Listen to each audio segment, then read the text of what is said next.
Hey everybody, it's me Magna. I'm gonna be playing a game based on Ace Attorney. They called it Attorney of the Arcane, so it's like Ace Attorney but with magic. I noticed that it was pretty decently crowdfunded, like a fair few people, so we're gonna just hop into the game. Oh, there's like, how many? There's 5 cases. Alright, so we'll start with case 1. Don't want to spoil ourselves by going for any of the later ones. The fields of battle are filled with suffering and despair. On them are a clash of souls, brought to conflict by the corrupt powers that rule over them. I was transporting a client in my carriage that evening, and we were driving by the McCoy Tavern when we heard a disturbance. Oh, occupation servant, age 34, arcane art none. He's got no magic, okay. I was worried that something was amiss, so I walked into the building to see what the commotion was. There I saw the defendant. She was lit by the blue glow of the dining room lights. She was stabbing the victim with her magical sword. Objection! Whoa, holy shit, we're just gonna take that. We're just stealing it, flat out stealing it. Okay. Mr. Rudolph, you testified that you saw my client murdering the victim. And you supposedly saw her casting magic while doing so? Yes, I could never forget such a grisly sight. That moment was burned into my memory. I see. Well, it's funny that you say that. How so? Because your entire testimony was complete lie. Oh my god, the piano's kicking in. Whoa, who's this? Prosecutor, age 18. Cannot evocation. Are you accusing the... No, sorry. Are you accusing the witness of perjury? Such accusations can't be made lightly, Mr. Cuthbert. My accusation is far from baseless, Steelwind. Why? Think about the state of the crime scene at the time of the murder. The witness couldn't have seen anything, much less a homicide. He knows something. On this battlefield, there's still a few people who carry the ideals of justice within their hearts.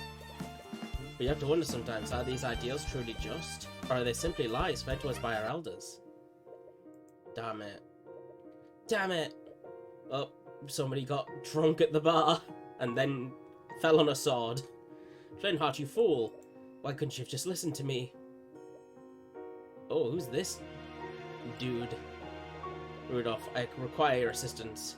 Yes, sir? By the scared lord, what did you... You killed him! Alert the town guard. Tell them that you saw his daughter fleeing the scene. I'm sure the neighbors heard them arguing with each other. They'll suspect her immediately. At once, sir.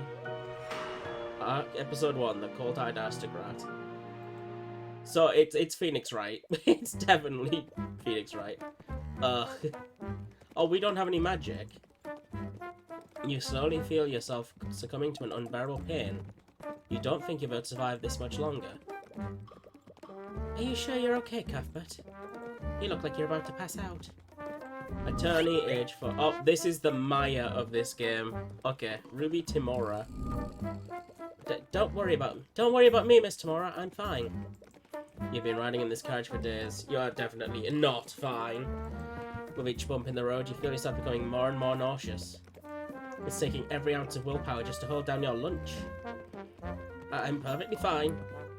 If you say so. You feel carriage drive over a large bump in the road. You can't feel and hear your stomach retching in protest. That stew you ate for lunch doesn't taste nearly as good the second time. Ugh. On second thought... that's better. You take a deep breath of fresh air. It's the first breath you've taken today that hasn't threatened to come back out. Sorry about this. I didn't expect the roads in this town to be this uneven. I suppose they don't get a lot of traffic here. You've been on the road with your mentor for days. Together you've been searching for a man named Flintheart McCoy. Supposedly he's been a voice of dissidence against King Olivier for the last few decades. You have no idea what kind of business Miss Timora would have with him, but you know better than to ask questions. Hello, travellers. Welcome to Cornhaven. A local merchant steps out from one of the nearby shops. There's a wide smile on his face, and he approaches your carriage with the enthusiasm of a starving vulture. What a pair of dignified individuals such as ourselves care for a refreshing drink. Those clothes, they must be from the city.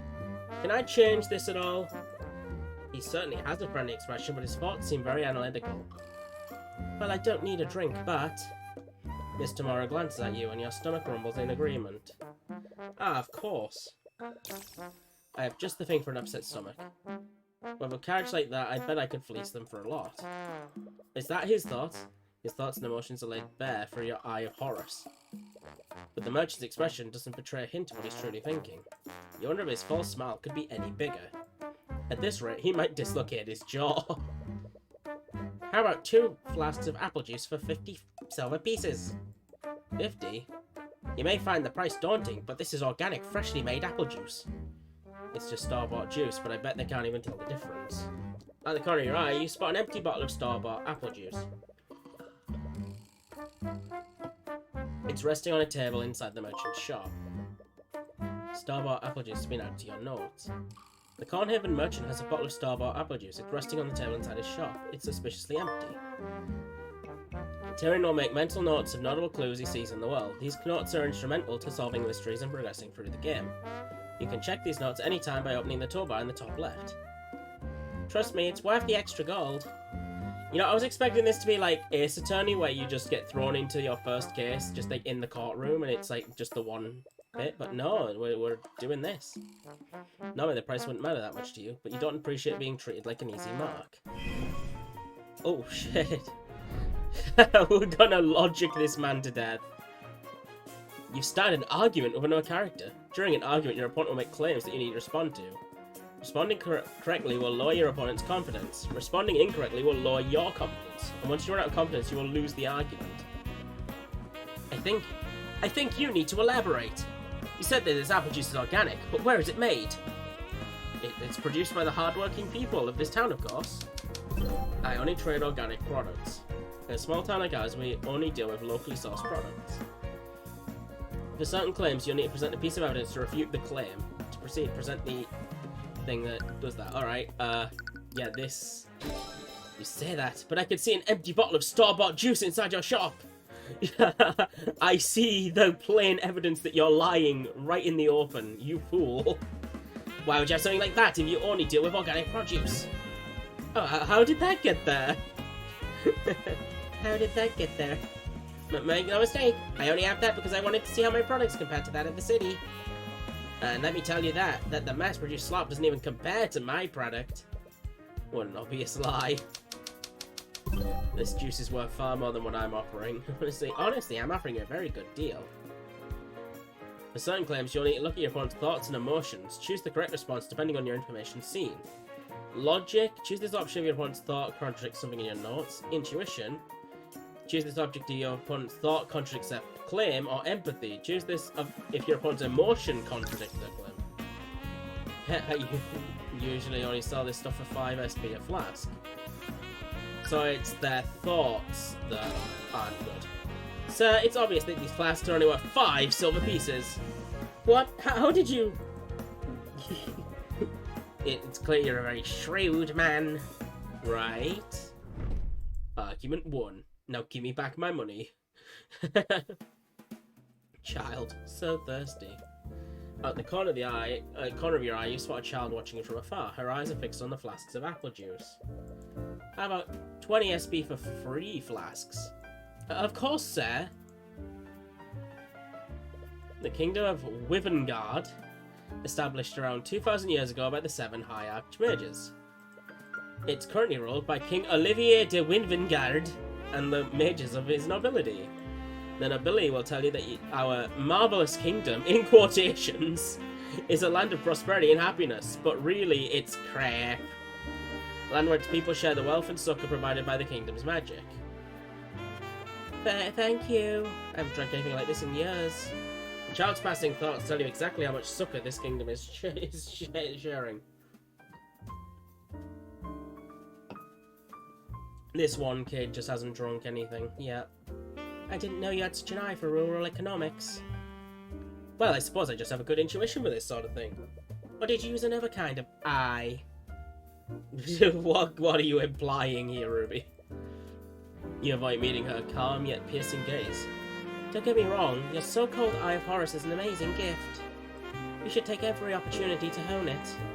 but try to be more subtle next time. If I can see through you, others will be able to too as well. Right. Anyways, I did some asking around while you were haggling. Supposedly, the McCoy Tavern should be north of here. If my tip is correct, this should be the place. Wait, this is the McCoy Tavern? The state that it's in, calling it a tavern is being pretty generous. It's a barn. You find it hard to believe that this has a secret meeting place for dissidents. But now that you think about it, maybe that's the entire point. This tavern has been shut down for years. Nowadays, McCoy just uses it to host his rallies. Although I do wonder how they've been keeping themselves afloat. Hey, you lot! The McCoy Tavern is closed. A gruff man approaches your carriage as you step out of it. He's eyeing you, Miss Tamara, a clear look of contempt on his face. I take it that you're Flynn Hart McCoy? I am. What of it? This man screams gruffness, I guess. Sorry for not writing ahead of time, but my name is Ruby Tamara. I wanted to speak with you. It's a tavern. Can't we just walk in and say hi? Give me booze? Ruby Tamara. Wait, the Ruby Tamara? Oh, she's a the. Ooh, fancy. Any animosity he wish he had immediately vanishes. He lets out a laugh as if he was meeting an old friend. Oh, why didn't you say so? Come on in. Didn't expect some like him to know about Miss Tamara, but you suppose it makes sense. They both fight against the same enemy. The enemy being staying sober? Albeit in different ways. Sorry about the mess. We haven't exactly been... Well, anyways, what brings you here? I take a journey all this way to stay at my wrecked tavern. He's got a freaking space painting! Or is that from Genshin? I'm here on behalf of a client. They have a proposition that you might be interested in. These candles cannot be fire safety. Approved. Could we talk somewhere more private? Sure, the kitchen's empty. Great. Tyrion, stay here while I speak with McCoy. Well, you don't need my help, but I'm the main character. There's no need. Like hell, there's no need. She's trying to make a deal with Flintheart. You can easily read his thoughts to figure out what he wants. So, we're psychic. We're a psychic lawyer. Psychic detective. Oh god, what's up with her eyes? She's looking mad. You desperately want to object, but she shoots you a stern look that makes you freeze up. You meekly look away from her. You spent quite an amount of time waiting in the dining area of the tavern. It's already been hours since Miss Tamara and Flintheart went to talk in the kitchen. You can hear faint murmurs from behind the closed door. You've been resisting the urge to eavesdrop. But even from here, you can tell their conversation is slowly becoming more frustrated. Are they still not done yet? Well, it's a good thing you can always bring a chess set around. You bring out the small chessboard that you carried around since you were a child. Yeah, that's my childhood chessboard. Always had it. Yep. Chess.com doesn't exist here. Chess can be played with one person, and you've always taken advantage of that. No, you can't! Chess is a two-player game! What? Checkmate. You win against yourself. This time as black. My life is a sham. I've played 10 games already and I've won a 7 out of 10 as black. Bruh! Hello? White has statistically been shown to be more successful. Unbeknownst to you, you're thinking out loud. So why am I performing so much better when playing as black? Hello, you still don't notice her, and you're verbalizing your thoughts just as fast as you're thinking them.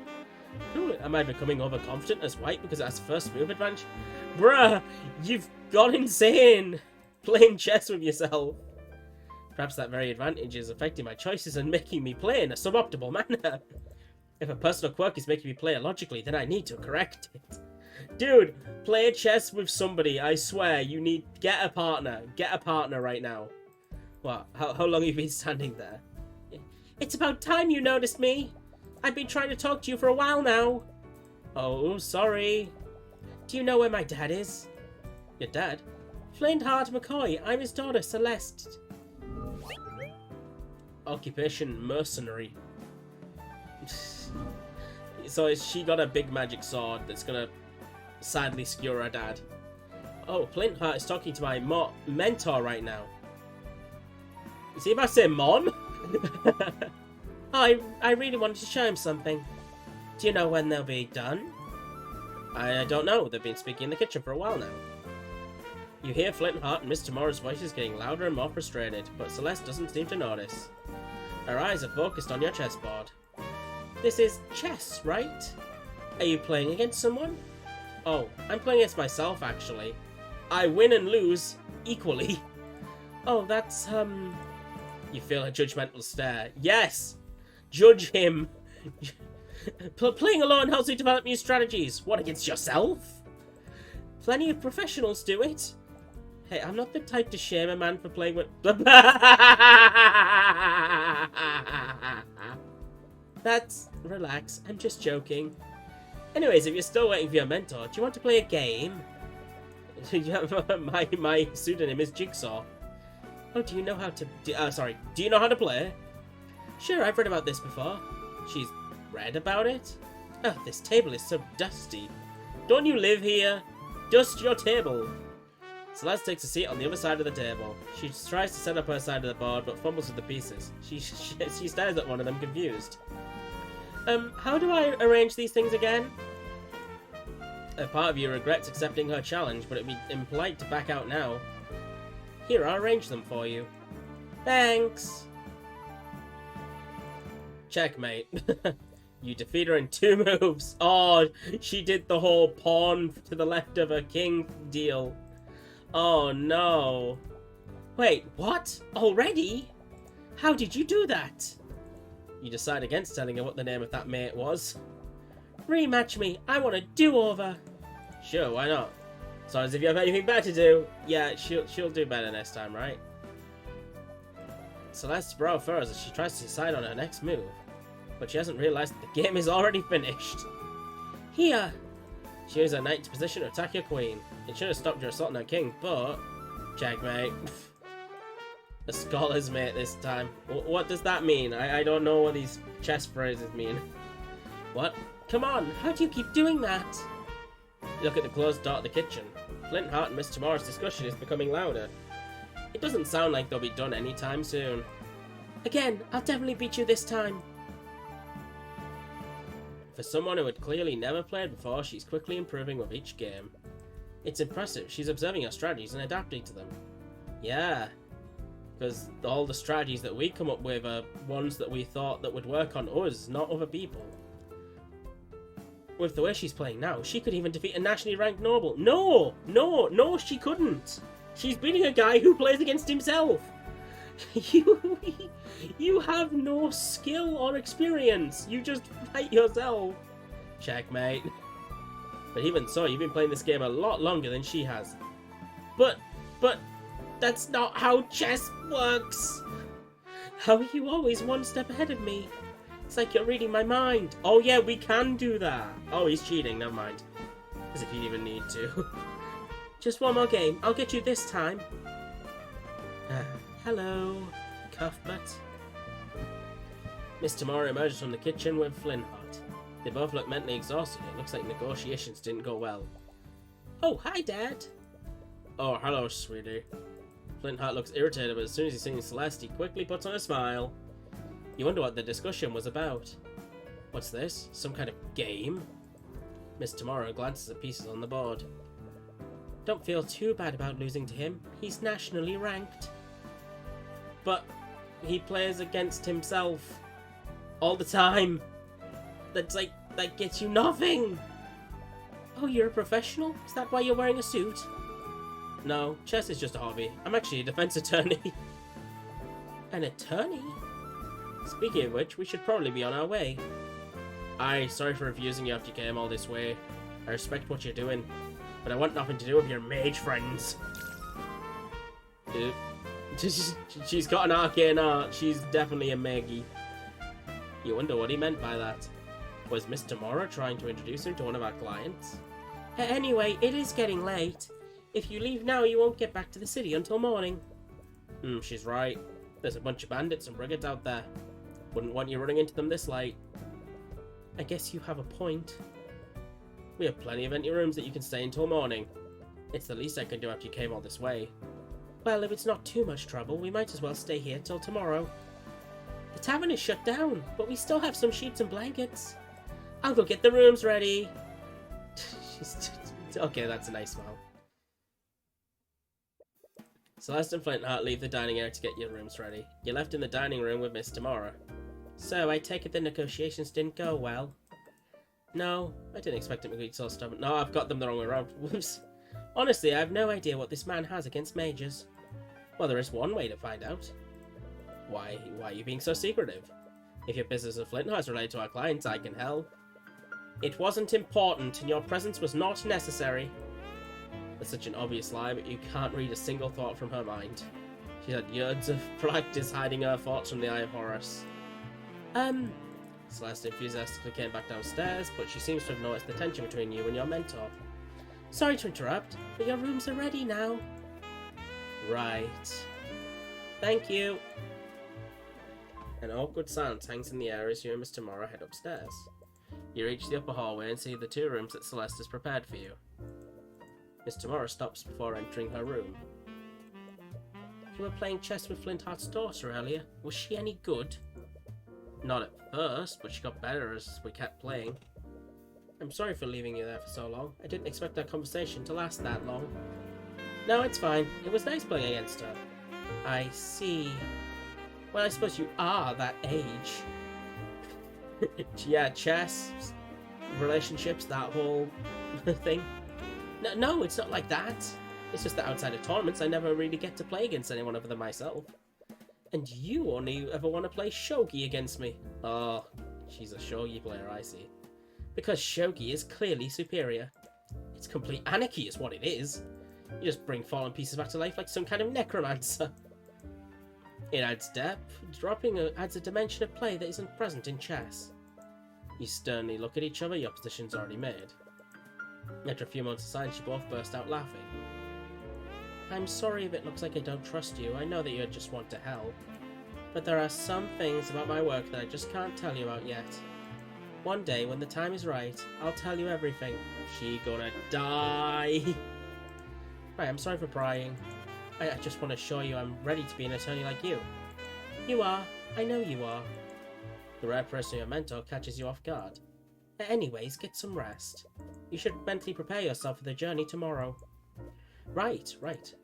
You completely forget about the carriage ride back. You can already feel your stomach churning in protest. Is this when the guy dies? You lay in the bed that the McCoys prepared for you. As you close your eyes, you slowly drift into a deep slumber.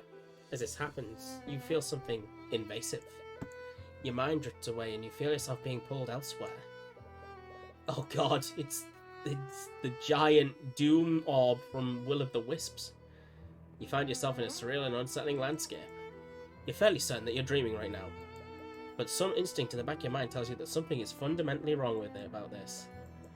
You see a woman in the far distance. She's staring directly at you. What presence? She's murmuring something you can't quite make it out. Is she trying to say something to you?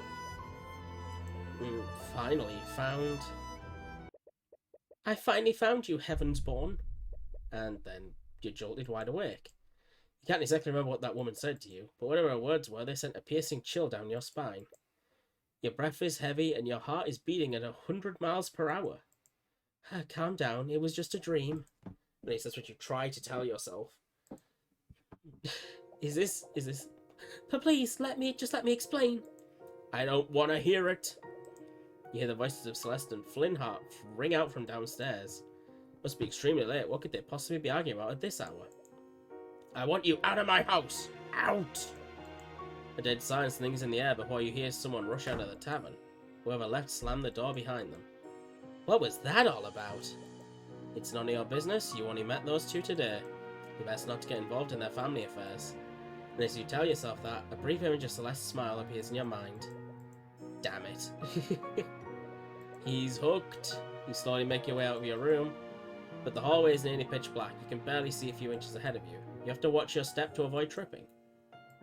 You run into Flintheart, who is slowly walking up the stairs. Even this close, it's hard to see his expression in the darkness. Sorry, I just heard. Right, I forgot you two were. His words trail off. Is everything okay? He's sad and upset. Sorry, I'm just going to... You awkwardly shimmy past Flintheart to head down the stairs. He doesn't move out your way, it's clear his mind is elsewhere. You arrive at the dining hall, but you don't see Celeste anywhere. Honestly though, it's hard to tell with how dark the room is. Celeste, are you still here? You don't receive an answer. You remember hearing someone slam a door earlier. Your eyes are drawn to the tavern entrance. Celeste? No answer. Celeste, where are you? Ugh. The merchant you spoke with before steps out of his shop holding a lantern. He appears to be irritated by all the noise you've been making. Oh, you're that kid from before. Do you have any idea what time it is? This ain't the city, you can't just make noise like this. Right, sorry. I was just looking for Celeste. Who? Celeste McCoy, she's Flintheart's daughter. The merchant's expression becomes a little colder. Do you know them? What do you want with that bastard? That damn mage. What? Those two probably walk up half the street with their yelling. I don't need you keeping us up too. If I hear you making a noise, I'm gonna call the town guard. Wow, rude. If I can get word in, the merchant walks back to his home in a huff. You look around, but you don't see any sign of Celeste. You decide to continue searching. I can't believe I said those things to her. She'll never forgive me for this. I see your temper is as short as ever, Flintheart. You? Honestly, how do you live in this darkness? Look so. Well, what are you doing here? And how dare you bring that witchcraft into my home? You've been busy lately. Your little rallies have gained quite a lot of support. Too much support for my family's liking. And what, you came all the way to convince me to stop? You have my word. If you stop spreading distance, no harm will come to you or your family.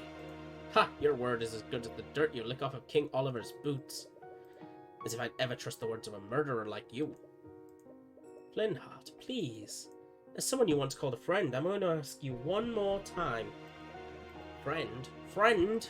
I'll be dead in the ground before I ever call the likes of you a friend. Get out of my house. I don't have time for your nonsense. Unfortunately, I don't think you'll have much time for anything. Gah! Damn it. Damn it. Flintheart, you fool. Why couldn't you have just listened to me?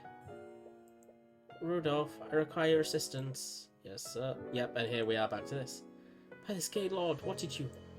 You killed him? I let the town guard tell them that you saw his daughter fleeing the scene. I'm sure their neighbours heard them arguing with each other. They'll suspect her immediately. At once, sir. You've been searching for Celeste for a while. How long have you been outside? 2 hours? 3? However long it's been, it's clearly taking a toll on you. Where is she? What am I going to do now? You hear a faint voice. Could it be... Oh! As you peer behind an old tree, you finally find her. She looks just as tired as you are, probably even more so. Her eyes are puffy and red, but she's doing her best to give you a slight smile. I've been looking all over for you. Oh, sorry. I'm guessing we woke you up. Is everything okay? It's nothing. It's just an argument. In the way she reacted, this is clearly not common. But it's none of your business. You decide not to pray further. Have you been looking for me all this time? I have. But thank you. But I'm okay now. You should head back. What about you? I think I'm going to stay out a little longer. You feel that you should mind your own business, but... I'm sure whatever happened between you two, it's nothing you can't talk out.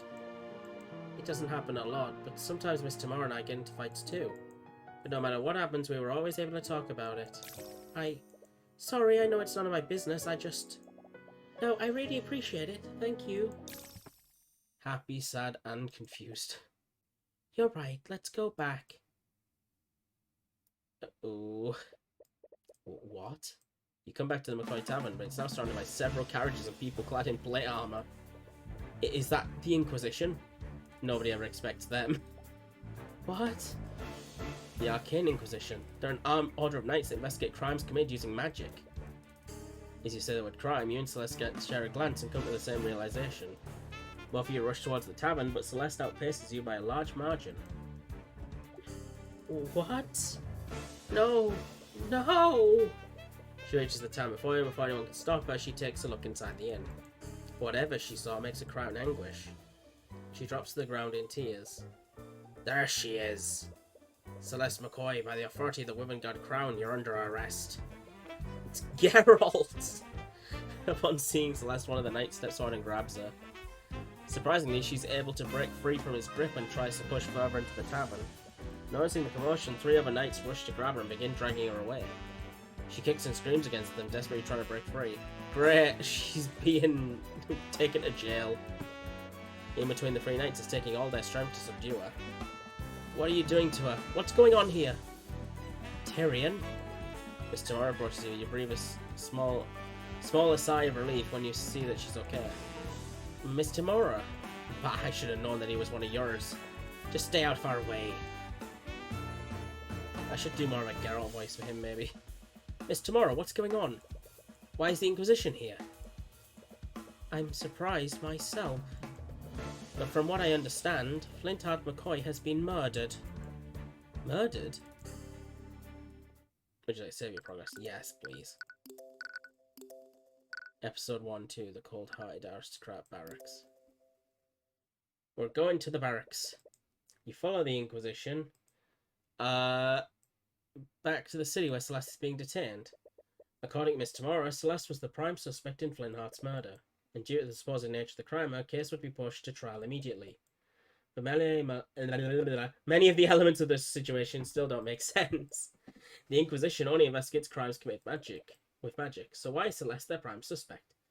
Maybe it's because she had magic on the front screen. Could she be a mage?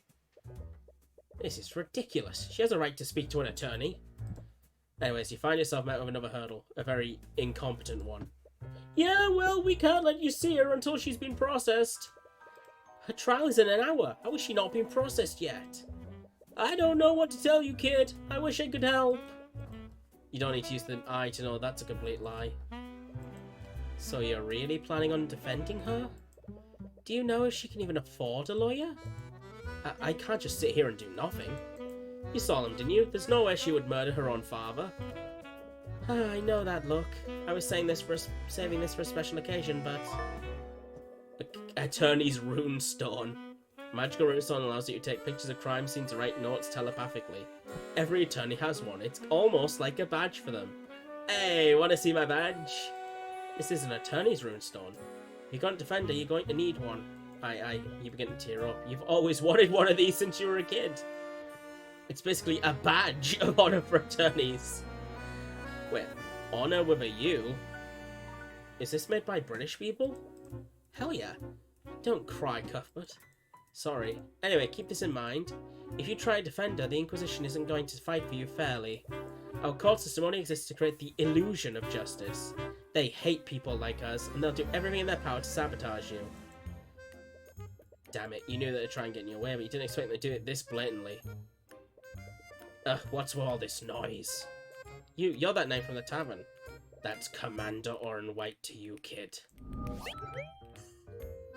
On White, Occupation Knight.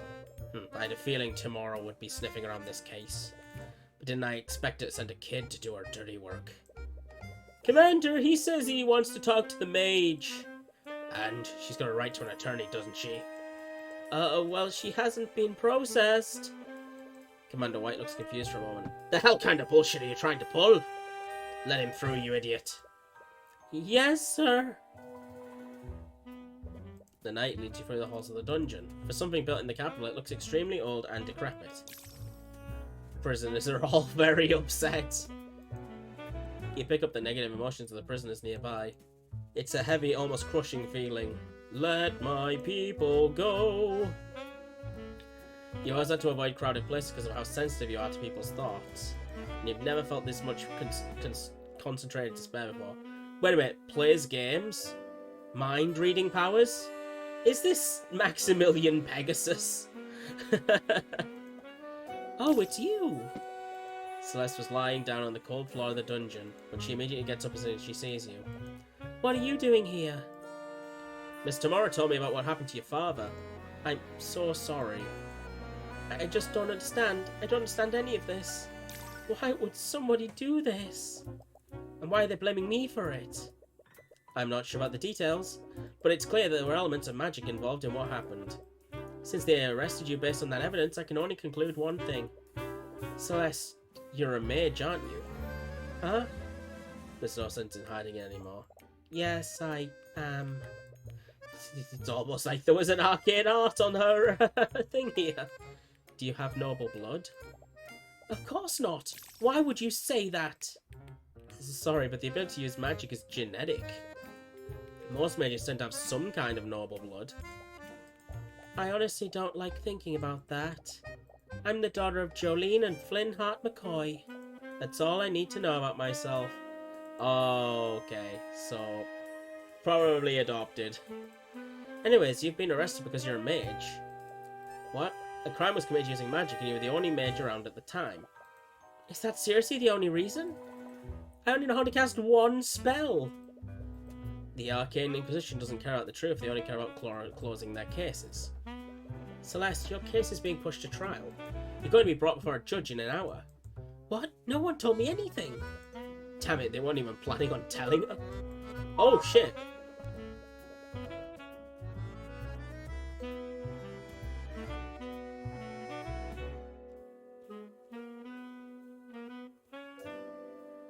Okay, I think the loud-ass ice cream van has stopped. If you'll have me, I'd like to be your defense attorney in the coming trial. Right, I forgot that you're an attorney. Would you really do that for me? After everything I've seen them do, I can't just stand by and do nothing. But they're part of the kingdom. Do I even have a chance? Man, king or god, I won't let them do anything to you. What?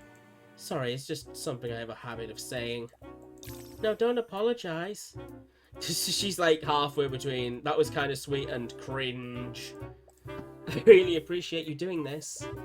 It's clear the entire situation is bittersweet for her. Because of the Inquisition's delays, you haven't had any time to investigate the crime scene. You were confident before, you begin to doubt whether or not you can really do this. Everything's happening so fast, it feels unreal. No, you have to do this. This is the exact reason why you became a lawyer. No matter what happens, you'll acquit Celeste. Let's get to acquitting! Oh, this is what we look... He looks like a cross between Light Yagami and one of the angry guys from Tokyo Revengers. I'm in a real courtroom. Actually, entering the courtroom took a lot of wind out your sails. You've never been here as an attorney before. You've only ever been Miss Tamara's assistant. The woman at the prosecutor's bench is staring at you. Miss Tamara mentioned her before you went to see Celeste. What was her name again? I think it was Aria Steelwind. Prosecutor. She's got Spider-Man outfit on beneath her dress. She's Spider-Man. Go, Webb, go. Prosecute this woman. You can feel the coldness of her glare burrowing into you. Why is she staring you down? Is she trying to intimidate you? Because it's working. Smack. Ah, yes. The judge is a little less stupid looking than his attorneys. Court is now in session for the trial of Celeste McCoy. The prosecution is ready, Your Honor. Oh, the defense is also ready, Your Honor. He doesn't necessarily sound very ready. Regardless, let's begin the proceedings. Prosecutor Steelwind, please list the charges. The defendant is Celeste McCoy, a mercenary for hire and a registered mage. Wait, did you just say mercenary? Yeah, I had to take up a job after my family's tavern was shut down. Oh, right. It's not exactly the first occupation you choose. She's charged with second-degree murder and negligent misuse of the arcane arts. I see, so there was magic involved. Yes, the crime occurred within the McCoy Tavern, a local inn that shut down years ago. The locals reported hearing a loud commotion coming from within the building. Hours later, a carriage driver that was nearby checked the disturbance. It was then that he found the victim, the defendant's sword still impaling his dead body. The Inquisition has provided an autopsy report and a record of the sword. Autopsy report. Flint Hart McCoy has been added to your notes.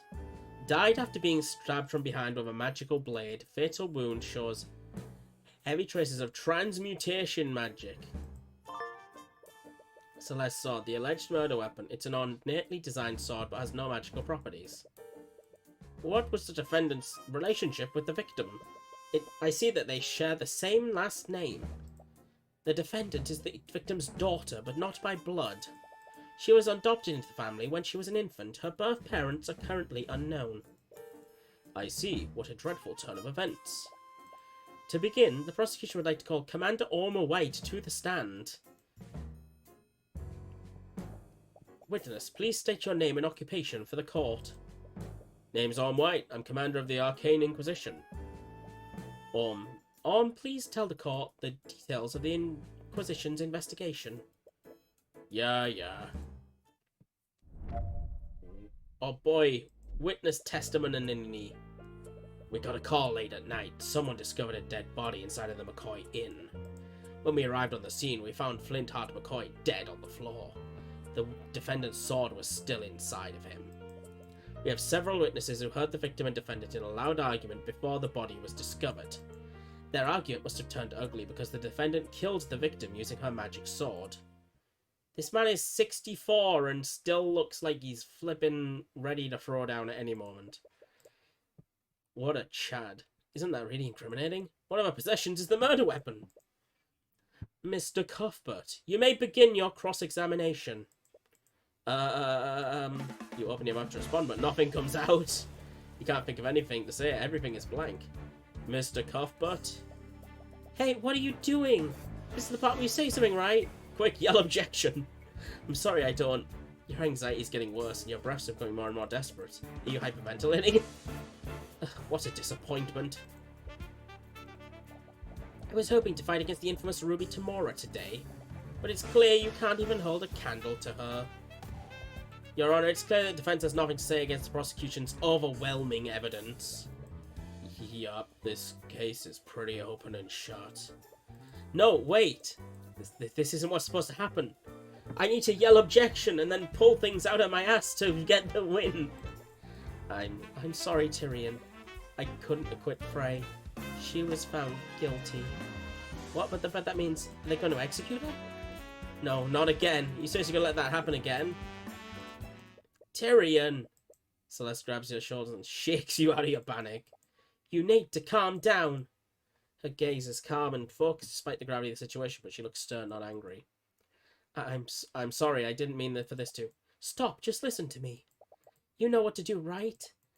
Just do it the same way you play chess. Yeah, just play against yourself and win. I don't know, you were so calm and focused when you were playing before. No matter how close I got to being you, you always knew how to stay calm and win. So just channel that feeling and look at the pieces? That doesn't make any sense, and yet... Yeah, it doesn't, but he's going to find somewhere to get it to work. It take a moment to focus and let everything else disappear from the world. Every statement that he made, every word that came out of his mouth, each of those is a possible weakness that you can attack. Every bleak moment can be turned around. You just need to consider every angle. We're going to turn this chess piece over and find critical evidence. My apologies for the delay, Your Honor. The defense is ready to cross-examine the witness. Okay, so this is going to be like a real jump, but the final case of this game, if that chessboard he's been carrying around for years is like critical evidence, I'm going to fucking lose it. Very well. There we go. Carefully examine every statement he made and find something that contradicts the evidence in your notes. Once you do that, present the contradicting evidence and prove that his testimony is false. Alright, cross-examination, let's go. You're cross-examining a witness. Carefully examine each statement they made and find the statement that contradicts a clue, a spell, or a profile in your notes. Once you identify the false statement, click the present button and present the contradicting evidence to move forward. Alright, okay. So, we got 4 different ones here. We got a call last night. Someone discovered a dead body inside of the McCoy Inn. Let's press this. What time exactly did you get this call and who discovered the body? The call came in at 1:25 AM. As for the witness who discovered it, he wanted to remain incognito. Screw incognito! We're in court, buddy. There's no incognito. It's not unusual for witness to stay anonymous. It's well within their right. Is it? Because it really shouldn't be. But this would be a lot easier if we could question the witness directly. What happened when you arrived, Commander? When we arrived on the scene, we found Flint, Hart, McCoy dead on the floor. The defendant's sword was still inside him. How did you know that the sword was my client's? It's probably got a name on it, or, you know. The sword is made out of some sort of special ally. I think it was forged out of the country or something. It'd be hard to mistake something like that. We also have several eyewitnesses who verified that the sword belonged to the defendant. She made no effort to hide it from the public. Quite the contrary, she was quite proud to show it off. Damn you, Spider-Man. But even if the sword belongs to my client, that doesn't necessarily mean that she was the one who stabbed him. Yeah, well. There were several witnesses who had the victim and defendant in a loud argument before the body was discovered. Yeah, like me. How did they know it was my client and the victim that were arguing? Even though I was there, and I also heard it. Yeah, you were there, weren't you? You have to have heard them. Every witness we talked to could tell it was them. Well...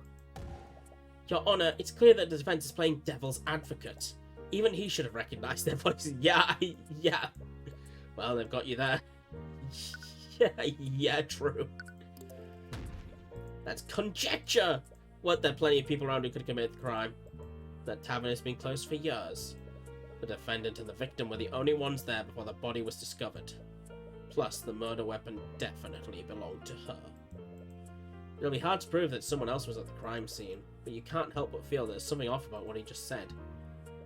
You shouldn't have panicked so much before. His testimony is straightforward, but that will actually make this easier. Well, we got holograms? Assuming that Ms. McCoy is innocent, there has to be a flaw in his logic. You just need to compare every statement to each piece of evidence in the court record. Once you find a contradiction, present that evidence to contradict it. Right. So I think it should be this one. The argument must have turned ugly because the defendant killed the victim using her magic sword. It's an ornately designed sword but has no magical properties. Autopsy. Died after being stabbed behind by a magical blade. Fatal wound shows heavy traces of transmutation magic. Yeah, but it's not... Yeah, so we present this and be like, it's not magic. Commander White, you testified that the victim was killed using the defendant's magical sword. Am I correct? Yeah, it's pretty obvious when you look at the crime scene. I think I'd actually have to disagree with you on that. The defendant's sword couldn't have possibly been the murder weapon. What are you talking about, kid? The sword was inside his body. Of course that's what killed him. That may be the case, but take a look at the autopsy report. It states that the fatal wound had heavy traces of magic. So how would a non-magical sword leave traces of magic on the body? Oh, odd. To leave a trace like that, the wound would have had to be created with something magical. My client's sword may look fancy and expensive, but it's entirely mundane. It's shit. It has no enchantments. Get wrecked. That doesn't make a lick of sense. If the sword didn't kill him, then why was it in the body? Yes, I find that quite strange as well. Well, there's only one reasonable explanation, Your Honor. The wound was created magically, and someone shoved the sword into the wound afterwards. The hell are you talking about? The defendant is a damned mage. She could have easily killed the victim using magic. Nope, she's shit too. That might be, Commander, but why would she kill the victim using magic and then stab him with her sword? She would just be incriminating herself. No, if anything, this series of events proves one thing. Someone used magic to kill the victim, and then they pushed my client's sword into the wound to frame her. Objection! Oop. Don't get ahead of yourself. What? Your Honor, the defense is trying to spin the facts in his favor. He claims that a third party committed the crime and used the sword to frame the defendant. But wouldn't the simpler explanation be this? Magic was being channeled through the sword at the time of death. That is what left the magical trace on the body. Commander, please tell the defense how the murder was committed using magic. What? Alright. I think I see where you're going with this. Testimony! It's true, the sword itself ain't magical, but magic can still be channeled through it. That defendant over there, her spell compendium has a spell called Mage Blade. That's the only spell she has. She's like, I must make sword glowy. Yay! She must have used it on her sword before stabbing the victim. That spell is the reason why there were traces of transmutation magic on the wound. So her spell compendium contains a spell called Mage Blade. A spell compendium is a magical device that lists every spell a mage is able to cast. Luckily, Celeste's spell compendium only contains one spell. That means she can only cast that one spell. Celeste, do you have your spell compendium with you? No, I left it at the tavern after. Well, you know. If you can't look at the description for Mageblade, you'll have to approach this another way. The commander's testimony was a lot vaguer this time. If you can press his statements, you have to find new information that you can press against him. Yo! Nightman, tell me how Mageblade works. Alright. Let's press this one. Mageblade? Transmutation spell that sharpens my sword. That's all. She's just like, I want to stab better. I usually use it when I need to cut through an enemy's plate armor. Didn't realize that she led such a lethal lifestyle. So here's the deal. If it's only used for getting through armor, why use it on a guy not wearing armor? Wouldn't it be excessive for the defender to use a spell like that on the victim? He wasn't wearing any kind of armor at the time of death. The victim and the defendant were in an intense argument. Perhaps she used the spell in a fit of rage. It was a crime of passion, after all. That theory is a little far-fetched, but you'll have to need hard evidence if you want to disprove it. I suppose there is one of the traces of transmutation magic on the wound. If she used a spell like that, wouldn't have created traces of magic on the ground? How so? Well, let's see. Say we follow the prosecution's theory. That would mean that the victim fell to the ground with a sword still inside him. At this point, Mageblade would still be active, right? Would definitely leave a magical trace on the ground after making physical contact with it.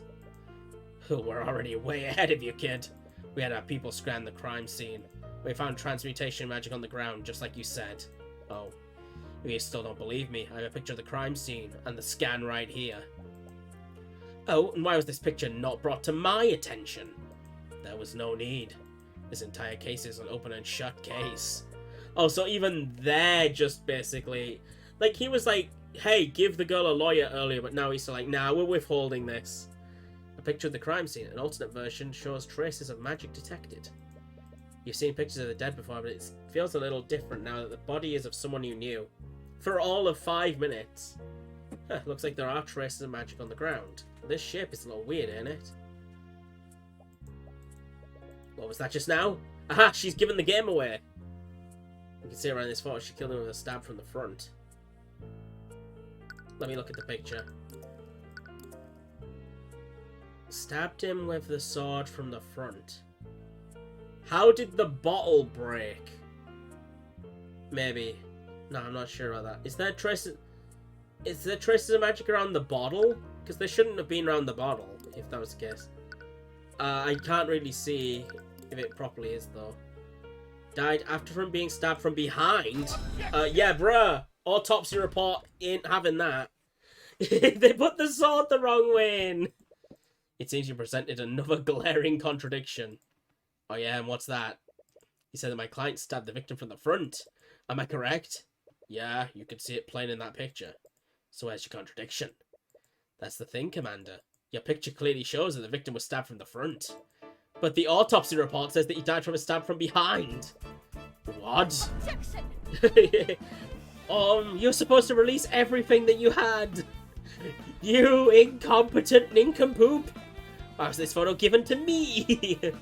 There was no need. There's no way it could be anything other than a damage. It's right across the gallery. It didn't matter how corrupt the justice system was. They wouldn't be able to cover up such blatant incompetence. You moron! You have them right where you want them. Order, order, order in the court. Mr. Cuthbert, what is the meaning of this? I'll tell you what the meaning behind this is, Your Honor. As the autopsy states, the victim died from a stab wound originating from his back. But he was an idiot. He put the sword in the wrong way. This photo clearly shows that the sword entered from his front. This can only mean one thing. The killer's a dumbass. The sword was inserted in the wound after the fatal wound had already been created. That's crazy. Do you honestly expect us to believe that? Then please enlighten me, Commander White. How else could the sword be facing the opposite way? Do you think my client stabbed the victim with the hilt of her sword? Didn't think so. What really happened is clear. The real murderer stuck the sword through the victim's wound to implicate my client. But they made a careless mistake and stuck the sword through the opposite side. Objection! Man. It appears that I underestimated you, Mr. Cuthbert. But you've still gotten ahead of yourself. How so? Really, Miss Steelwind? I'd have thought Mr. Cuthbert had adequately cast doubt on your case. Oh, did he now? Then let me ask you one question, Mr. Cuthbert. Am I not Spider-Man? If your client didn't kill Flintheart McCoy, then who did? How should I know? If I'm not mistaken, it's the commander's job to figure that out. I'm well aware of the commander's incompetence, but one fact still stands. There was magic detected in the wound and the sword. Would you like for me to tell you how many mages live in that small town? You don't like where she's going with this. Just one. There's only one registered mage in that entire town. And that mage is your defendant. What? The defendant was also established to have been with the victim hours before his death. She was the last known person with him and she was the only mage there. And then we couple that with the witnesses who heard them arguing. How she murdered the victim is simply an unanswered question. I see, that does change matters. I can't say that the prosecution's evidence is irrefutable, but there is still evidence that casts guilt upon the defendant. Damn it, you almost had it. There are far too many unanswered questions for me to pass a verdict. We will give law enforcement time to clear these unknowns. I suggest that they conduct their investigation more thoroughly this time. We will resume the trial tomorrow morning. Court is adjourned. Bang. Okay, we bought another day.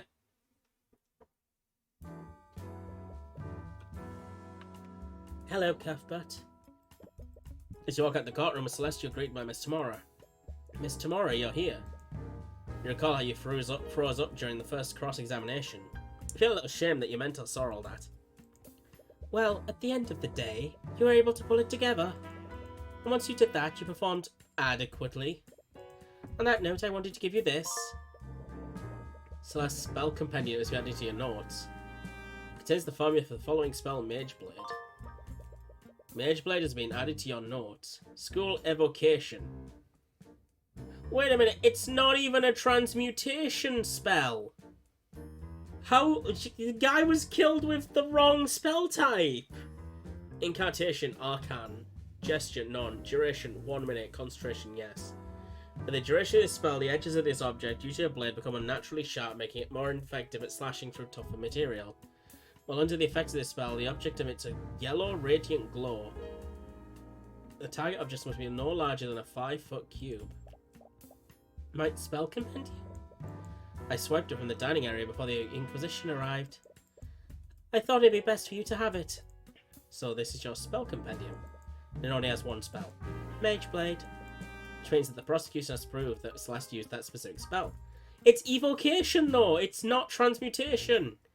Like, that's basic. Like, even though these people should know how spells work, they still go ahead and say, no, magic did it. It will restrict how they approach this case, which gives you an edge over them. But that prosecutor is really something else. You mean Prosecutor Steelwind? You can still remember her ripping glare. It gives you chills just thinking about it. You wouldn't even know it, but this was also her first trial. Really? I thought that her experience would make her a good first opponent. That girl, she's natural in the courtroom. It makes me wonder why a Steelwind would choose to become an attorney in the first place. What do you mean? The Steelwind are a powerful noble house. Of the noble families, they are one of the few who answer directly to the king. Most members of their house take high-ranking positions in the kingdom's military. So it's a bit strange that she chose to become a prosecutor despite that. She's got, like, the magic of go to jail. Steelwind, I feel I've certainly heard it before. In any case, it's best that you focus on the trial. You've had a day until court resumes. Right, now that I have the time, I'd like to ask you some questions, Celeste. Maybe about that argument you had with your father. Oh. You see the bailiff staring daggers at Celeste. Looks like they're waiting to take her back to her cell. Whatever questions you have for her, we'll have to wait. I should probably go. Yeah, she's like, Celeste walks away while avoiding eye contact with you. Bringing up her argument with Flintheart might have struck a nerve. I'll also use this opportunity to investigate the crime scene. I wouldn't be surprised if the Inquisition missed something. They utterly embarrassed them today. Don't expect them to make that same mistake twice. Right, there's still a lot of things we don't know about. As much as I hate to admit it, your skills of deduction far surpass mine. If anyone can figure out what really happened that night, it's you. Yeah, I'd like to save, please. Ooh, boy. Let's get some investigating in. You're right back at the McCoy Tavern. Luckily for you, the Inquisition set up a teleportation circle there. With that circle, you could magically teleport between the capital and the crime scene instantly. It's miles better than having to travel by carriage. Oh, it's you. What are you doing here? Commander White notices as you enter the tavern. What's the matter, White? Taking a break from losing at Cluedo? Looks like he's working with a team of knights to investigate the crime scene. I'm the defense attorney in this case. I have just as much right to investigate this crime scene as you do. Oh wow, that's a lot more different from how Ace Attorney would do this. Yeah, whatever. But remember, I got my eye on you, kid. Yo, let's ask him his questions. I was wondering if we can ask some questions about the case. Ha! As if it helped the likes of you. I saw who your boss is and I know what you're up to. That witch probably sent you here to con me. What? I'm just looking for some information. A likely story. He was cooperative before when he let you see Celeste. Why is he being so stubborn now? Probably because you pointed out how much of an idiot he was in court. Is he angry or embarrassed you in court today? In any case, you won't get anywhere at this rate. If you want his help, you'll need to persuade him through an argument. Psychological profiles. How to prepare for starting an argument with someone. Talk to Orm or present items to him to build a psychological profile of him. If you successfully fill the profile gauge, you'll receive more information during any arguments against him. Okay, well, let's just start by examining some stuff. The Inquisition lights some candles, but there's a bright lamp right here. I wonder why they're not using those instead. Picture. It's a painting of a man in a suit. There's some text on it. Adam Everly, politician of the Pedantic. I've heard of this guy. He's some kind of politician from one of the nations west of here. I bet he's pretty much a shoo-in to win whatever election they have going on there. An election? We're certainly not studying democracies for his little revolution. It's Genshin Impact. It's a painting of an mage and there's some text on it. Samala Daglian, a legendary practitioner of the arcane arts. He mysteriously disappeared one day. It is rumoured that he was developing a formula for a new transmutation spell. However, he was negligent in casting the spell and Darkling quickly lost control of its magic. His body was never found. Many speculate that he didn't actually die during the accident, but if that's true, where did he end up? Huh, sounds like a cautionary tale to me. That might explain why Flintheart kept it in his tavern. What's this? There's a modern-looking lamp mounted on the wall. It's a lamp powered by artificery. Didn't expect to find something this sophisticated in a town like this. Bah, artificery is just no form of magic. Actually, artificery draws some surrounding air ether too. I didn't ask for a science lesson, kid. Anyways, look where the artificery got these folks. The arcane power cell broke and they haven't had any power for weeks. Yep, nothing can beat good old oil and flame. I see we're still resisting progress in this world. The McCoy Inn is outfitted with several lamps powered by artificery. However, the arcane power cell has been broken for weeks and the lamps can't be turned on. So we can basically say, yo, there's magic here. There's a broken bottle on the floor. It's shattered close to the chalk outline of the body. The label has the words Lotus Juice on it.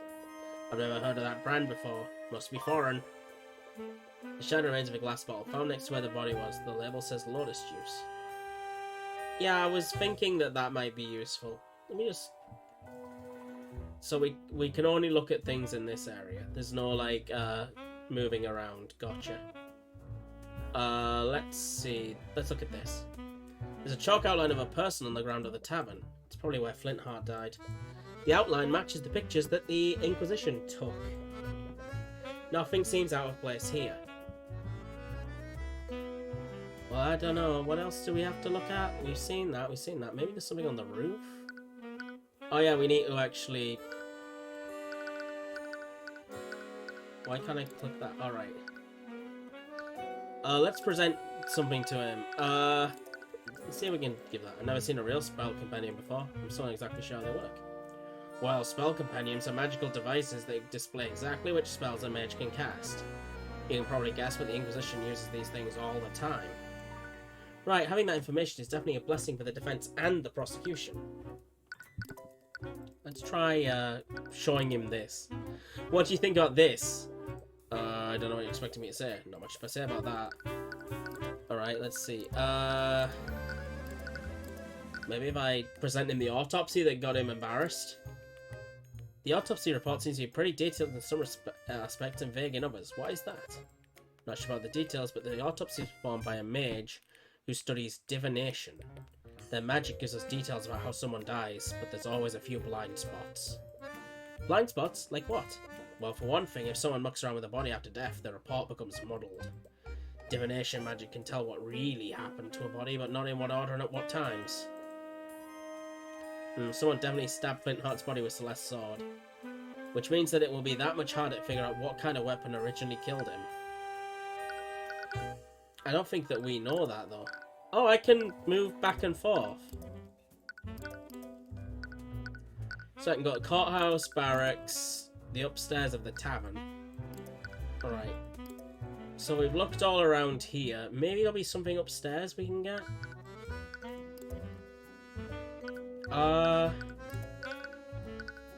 Let's see. Let's talk to him about things. What does the Arcane Inquisition do exactly? You trying to pick a fight with me? No, I'm just generally curious. Well, I'm sure you already know, but as Inquisitors investigate crimes that involve magic. Do crimes like this happen often? Nah, maybe once in a blue moon. Makes sense, most mages are in the nobility after all. Even if they're untouchable, they don't make a habit of getting in trouble with the law. Must be an easy job then. You got that right. The only reason we exist is to clean up the nobility's messes. He doesn't seem all that happy about that. Okay, let's talk more on mages.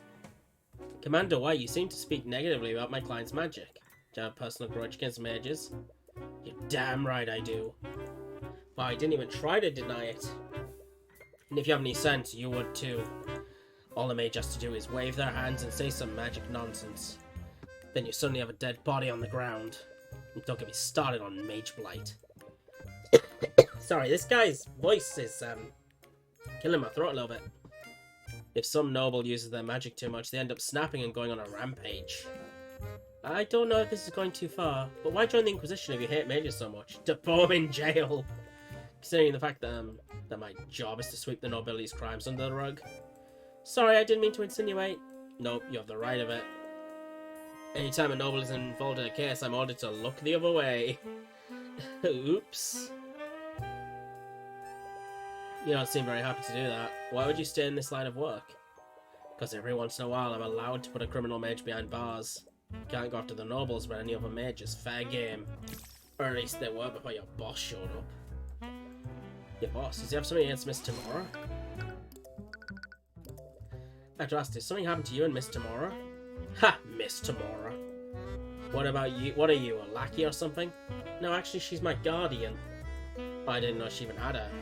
Look, kid, I don't know what the deal is between you two, but no good will ever come from associating with her. This is about the rumours, isn't it? There's several insidious rumours surrounding Miss Tamora. She's been accused of forgery, blackmail, and all manner of illegal activities. It's clearly misinformation spread by the nobility to discredit her. But you can't help but get angry on her behalf. It's more than just rumours, I've seen it for myself. That woman is evil, kid. She defends mages who don't even have the protection of the nobility. She's not evil, she's a hero. Yeah, whatever. We've got his profile. Commander White seems unusually hostile towards you, and I have a feeling it's not just because you embarrassed him in court. If you can clear up misunderstanding, you might be able to convince him to help. Yeah, let's argue. It's time to fight. Alright, I'm just gonna come out and say it. Do you have a problem with me, Commander White? You should know exactly what my problem is with you. I saw exactly who you work for. Do I have to spell it out for you? Ruby Tamora's a crooked lawyer. Or does your boss not tell you what she gets up to? Elocutions and arguments. Arguments are always fought using hard evidence. Sometimes you need to elocute to convince your opponent the claim is wrong. When prompted for an elocution, choose from one of 3 possible responses. The correct response can be gleaned from reading your opponent's psychological profile. Stubborn and stuck in his ways, he seems to have a grudge against Ruby tomorrow and will react negatively if you try to defend her. However, if he will respect you if you defend yourself against personal attacks. Alright, rationalize. It doesn't matter how you feel about me or Miss Tomorrow. What matters is that my client deserves a fair trial with fair representation. Regardless of what Miss Tomorrow's done, I'm the one heading this case. You have no right to throw baseless accusations against me or Miss Tomorrow. He will respect you if you defend yourself against personal attacks. So he wants me to defend myself. Okay, let's go. You have no right to throw baseless accusations against me or Miss Tomorrow. Whenever you think she's done you wrong. Ha! You're either a good liar or you really are that naive. That woman's hands are dirty, so nothing you say will change my mind. Okay, so that wasn't the right way of defending then. Feels though that wasn't the right way to respond. Yeah, you can read it to... Okay, so... He will respect you if you defend yourself, not her though. So if I deflect it, saying that what she's done, it's me who you need to listen to. So this one. Regardless of what Mr. Morris done, I'm the one heading this case. Whatever promise you have with her, they have nothing to do with me.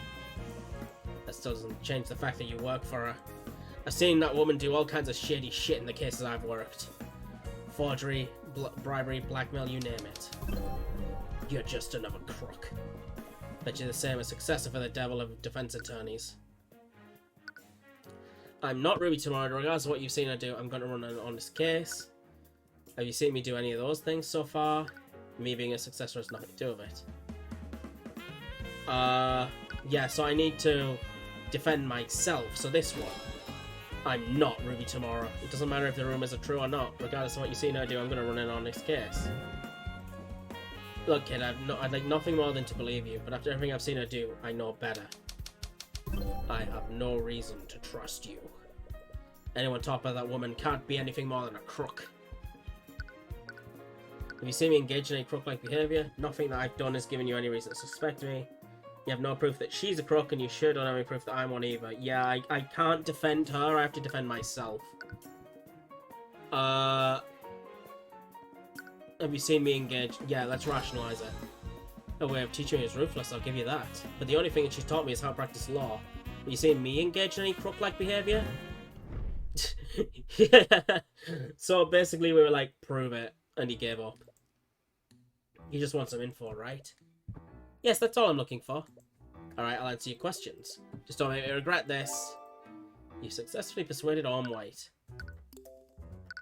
Alright. This probably goes without saying, but I don't believe that the sword is the murder weapon. Right, I guess you have to prove that someone else put the sword there. Did the Inquisition find anything suspicious on the scene? If you're asking if we found another bloody weapon lying around, we definitely didn't. That'd be a little too convenient, wouldn't it? Let's say that the girl really is being framed. If there was another murder weapon, the killer probably walked out with it. Do you think they could have hidden it somewhere in the tavern? Doubt it. After the trial, Steelwind turned the place upside down and scanned it with her magic. If someone did hide a murder weapon here, they hid it well. Or they hid it in plain sight. I can't believe you made such an obvious mistake during your investigation. Damn, dude, I can't believe you're so stupid. Oh, shut it with that. I already got an earful from Steelwind after that mess. Well, you don't have to worry about me mucking things up. Steelwind's basically taken over the entire investigation. Wait, does she have the authority to do that? Normally she wouldn't, but I know better to go against orders from a noble. It's definitely a strange power dynamic between them. But honestly, that girl sweats the details too much. She even had my men draw up a scaled map of the crime scene. Wait, really? Do you have a copy? Sure, knock yourself out. Don't know how much good it'll do you. A geometrically scaled map of the crime scene. Let's talk about Arya. I've heard that this was Prosecutor Steelwind's first trial. She must be pretty talented if that's true. Pain in my ass is what she is. That damn noble comes in to tell me how to do my job. I actually have no idea what she's even doing in this line of work. I heard that she's from a renowned noble house. She must be a pretty powerful mage. Ha! Powerful is an understatement. Any one of the Steelwinds could turn this entire town into a glass crater. What? There's no way that's true, right? You think you found everything that you can here. But what does it all mean? There's no murder weapon to be found. And there's no obvious evidence of a third party at the scene. Hey, you okay? You got quiet all of a sudden. Alright, just focus. Close your eyes and let everything else disappear from the world. Hey, you listening? So, there's no clear evidence pointing to another killer. There is, however, evidence pointing to how Flintheart moved before his death. What? What can we tell about how Flintheart died? There's no blood trail leading to or from the body. What does this imply about the location of Flintheart's death? The killer didn't move during the murder? No, there is no blood trail trailing to or from where Flintheart's body is. The lack of a blood trail tells us something important, namely where Flintheart was during the murder. Okay, Flintheart didn't move during the murder? Yeah, there we go. Flintheart died where he was attacked. He didn't move from his position at all. Yeah, I guess you're right. There's also the autopsy report that said he died from a stab from behind. He was probably caught off guard and was too incapacitated to move anywhere else, which means that the attack happened at the exact position he fell over. Crime scene map McCoy Tavern has been updated in your notes. There's also the shattered bottle of lotus juice. How did the bottle shatter? Doubt it means anything, but the shattered bottle is right next to the body. The killer... No, it's Flintheart dropped the bottle, maybe? Dropped the bottle during the attack? Yeah. Flintheart dropped the bottle when he was attacked. From that we can infer that he was holding it the moment before he was attacked. Shattered bottle of lotus juice has been updated in your notes. What's so strange about the one bottle, though? It may seem like an insignificant detail, but that detail could help me infer other elements of what happened during the murder. Right. There's also the fact that the artificial lights were out. Were those candles here when you arrived at the crime scene, Orm? No, we had to light some so we could see the crime scene properly. We thought it was weird too. The girl and her father must have had their argument in pitch black darkness. What can we infer about the state of the crime scene? So they didn't light any candles to make up for the broken lights. The crime scene had no witnesses, had no customers, had no lighting. Had no lighting during the murder. Okay, the crime scene had no lighting during the murder. Broken power cell has been updated in your notes. The McCoy Inn is outfitted with several lamps powered by artificery. However, the Arcane power cell has been broken for weeks and the lamps can't be turned on. The lights were broken during the murder. The argument that Celeste had with Flintheart must have been spontaneous. They weren't planning to have a conversation in this room. In this darkness, Flintheart wouldn't have a lot of visibility. If it was stabbed from behind, he probably didn't see it coming. Why can't we, like, put ourselves forward as a witness, saying, hey, we saw Flint after the fight. Like, we saw him come upstairs, and then we left to chase after Celeste.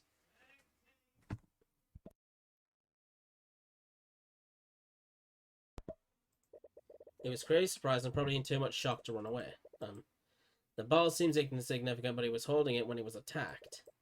Maybe he was pouring a drink for himself, or maybe it was for a visitor. Either way, the assailant must have been unseen by Flintheart. Kid. Or the assailant attacked him from his blind spot while his back was turned. Why would his back be turned, though? Was he distracted by something? Kid! What? What was all that about? Sorry, sometimes I just get lost in my own thoughts. Yeah, well, cut it out. You're freaking me out. Right. Anyways, you think you found everything you can here. You should move somewhere else. Okay, next place. We'll go to the barracks next. Okay, hey back, just a little break there. You return to the dungeon to speak with Celeste. But when you check the cell she was being kept in, you see that it's empty. The Inquisition must be questioning her. I should come back later. I guess I don't get to do nothing. Lit torches are on the cell? It seems a bit irresponsible to put a potentially harmful item in here with the prisoners. But perhaps the Inquisition doesn't care about that. Alright, so... we're not allowed to have lights. Okay, we did the tavern before, so I guess we go upstairs. Maybe we can talk to Timora? If people keep seeing you here, they're going to start asking questions. Leave the investigation to me. All you have to do is stay quiet until the trial is over. While heading upstairs, you spot the prosecutor having a conversation with someone. Wait a minute, I saw something a minute ago. There seemed to be in some sort of argument. Oh, it's him! It's he, the murderino. Enough. I will do as I see fit. You may be a Steelwind, but this is my land. Oh, so is he just like the landowner? Oh, sorry. Oh, you're that defense attorney from the trial. I am. Sorry, but who? Ah, how rude of me. My name is Lord Garrick Pierce, the ruling noble of this land. My arcane art is transmutation. This should give you a hint that I'm the bad guy. Name Garrick Pierce, occupation nobleman. Oh, look, he's a noble. He has the magic. As the ruling noble, I suppose I should thank you for playing your role in the current trial. As misguided as it may be. I suppose that you also think my client is guilty. It does not matter what I think. The entire scandal has done nothing but rile up the common folk. Magic is a gift for the nobility, and the nobility alone. It is a symbol of the aristocracy, and our divine right to rule. Now that bastard child has tainted that symbol in the public eye. Oh, is he supposed to be like her dad? But like, a mistaken dad? I don't know. But all I know is he has that arcane art that we want for our trial, so he's the bad guy. Oh, that has nothing to do with her. She's just an innocent woman who got wrapped up in all of this. Even if she is innocent, the charges have been laid and made public. Someone must take the fall, lest the public accuse the justice system of corruption. So you're saying that she should be found guilty even if she's innocent? What do you suppose will happen if she's acquitted? All the public will see is a mage going free in spite of a myriad of evidence. That alone would be enough to cause public outrage. Haha! Tensions between the aristocracy and the common folk are high enough as it is. Is it because you have loads of money and they have none, and they pretty much can't even have cans of juice? What is one insignificant girl when compared to the stability of our great kingdom? Yeah. I'm starting to think the kingdom's kind of bad. That's enough. Stop antagonizing him, Pierce. Humph. I can't refute what he said, but I don't agree with it. What? The system should be based on truth and justice, not on public opinion. Then why are you working against my client? Do you honestly think she's the kind of person that would kill her father? It doesn't matter what kind of person she appears to be. The evidence clearly points to her as the only possible killer. But you should fight according to your own ideals. Just as I will fight for mine. It's hard to get a read on that woman. Miss Steelwind, can I just point you towards the guy who has transmutation magic? And, like, throw this autopsy report in your face a little bit? There are several doors that lead to guest rooms. Aside from the rooms that you and Mr. Mori use, they don't look like they've been open for quite some time. Is there anything else here? Oh, more doors. There are some candles lighting up the lightway. They look like they used to be part of the old architecture. There's a door at the end of the hallway. It looks like it's seen some use recently.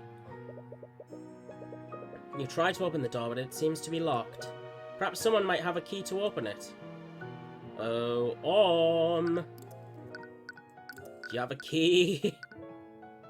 Oh no, wait, she'll have a key. Is she back? You returned to the cell that Celeste is being kept in. Prisoners still don't like being in here. The ambient despair in the air fills your mind like a horrendous stench. You do your best to ignore the emotions of the other prisoners, but you haven't had much practice blocking out this many people. As you arrive, you see Celeste huddled down in a corner. As soon as she sees you, her dour mood seems to lift, if only for a moment.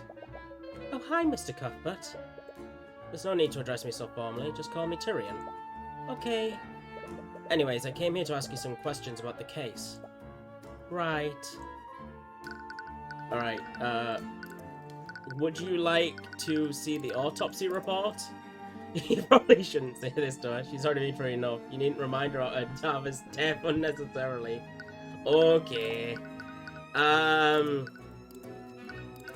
we got a compendium, we got the crime scene map, we got these, we got that. We know about spells. Let's present Mage Blade. Mage Blade. It's a spell that magically sharpens my sword so it can cut through plate armor. Now, why would you even need to use a spell like that? Well, it's not just for plate armor. I can cut through all kinds of things with it.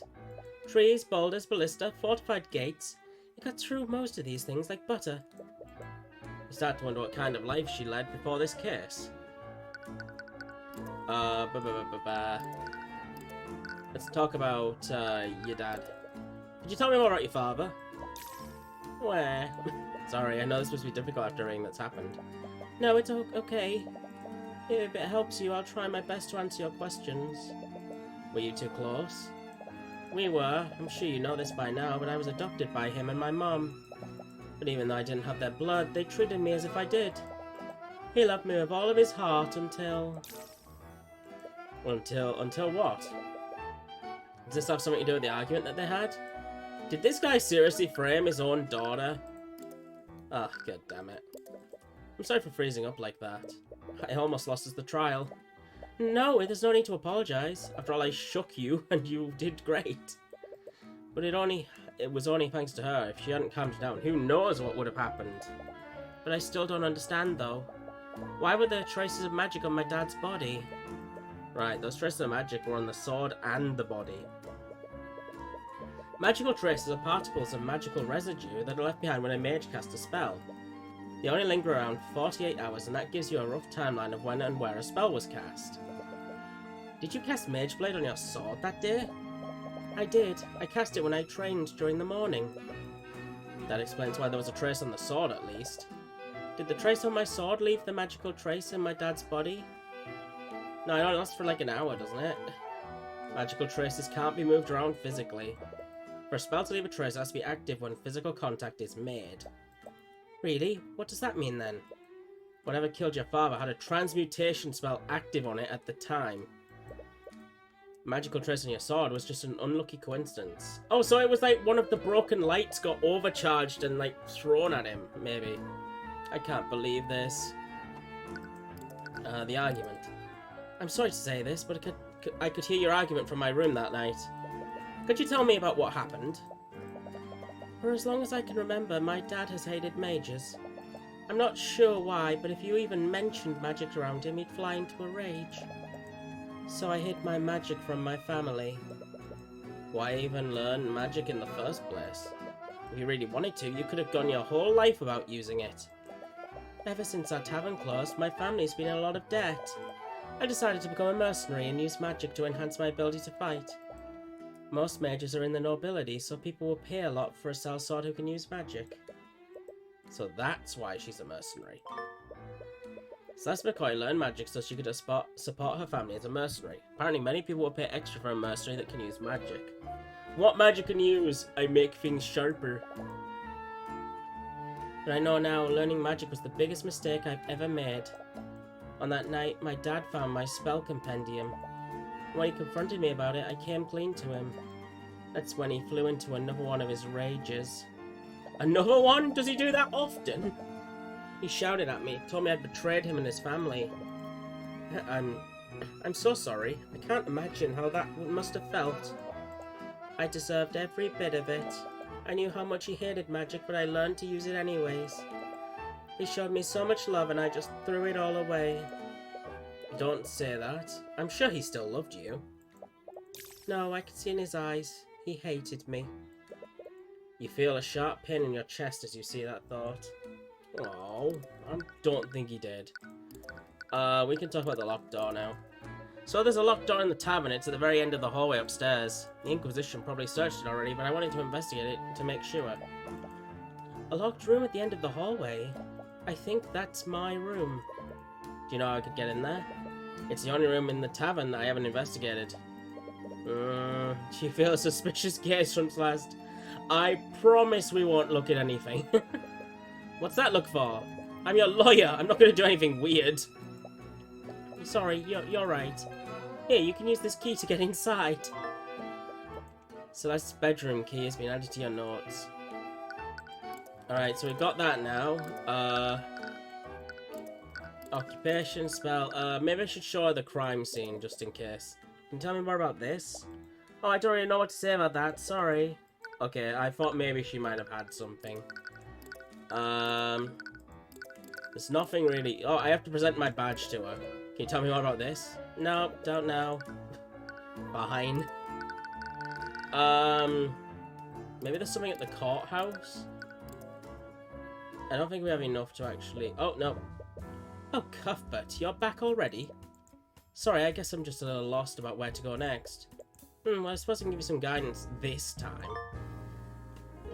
Sometimes it's better to speak with someone about the investigation. One character will almost always be able to assist you. You can speak with them about the investigation or ask them where to go next. Right now, Ruby Tamora is assisting you. Before she dies! No,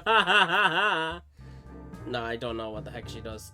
But, if she's anything like Mia from Phoenix Wright, she's a goner. Maybe someone else might help in the future. Yeah.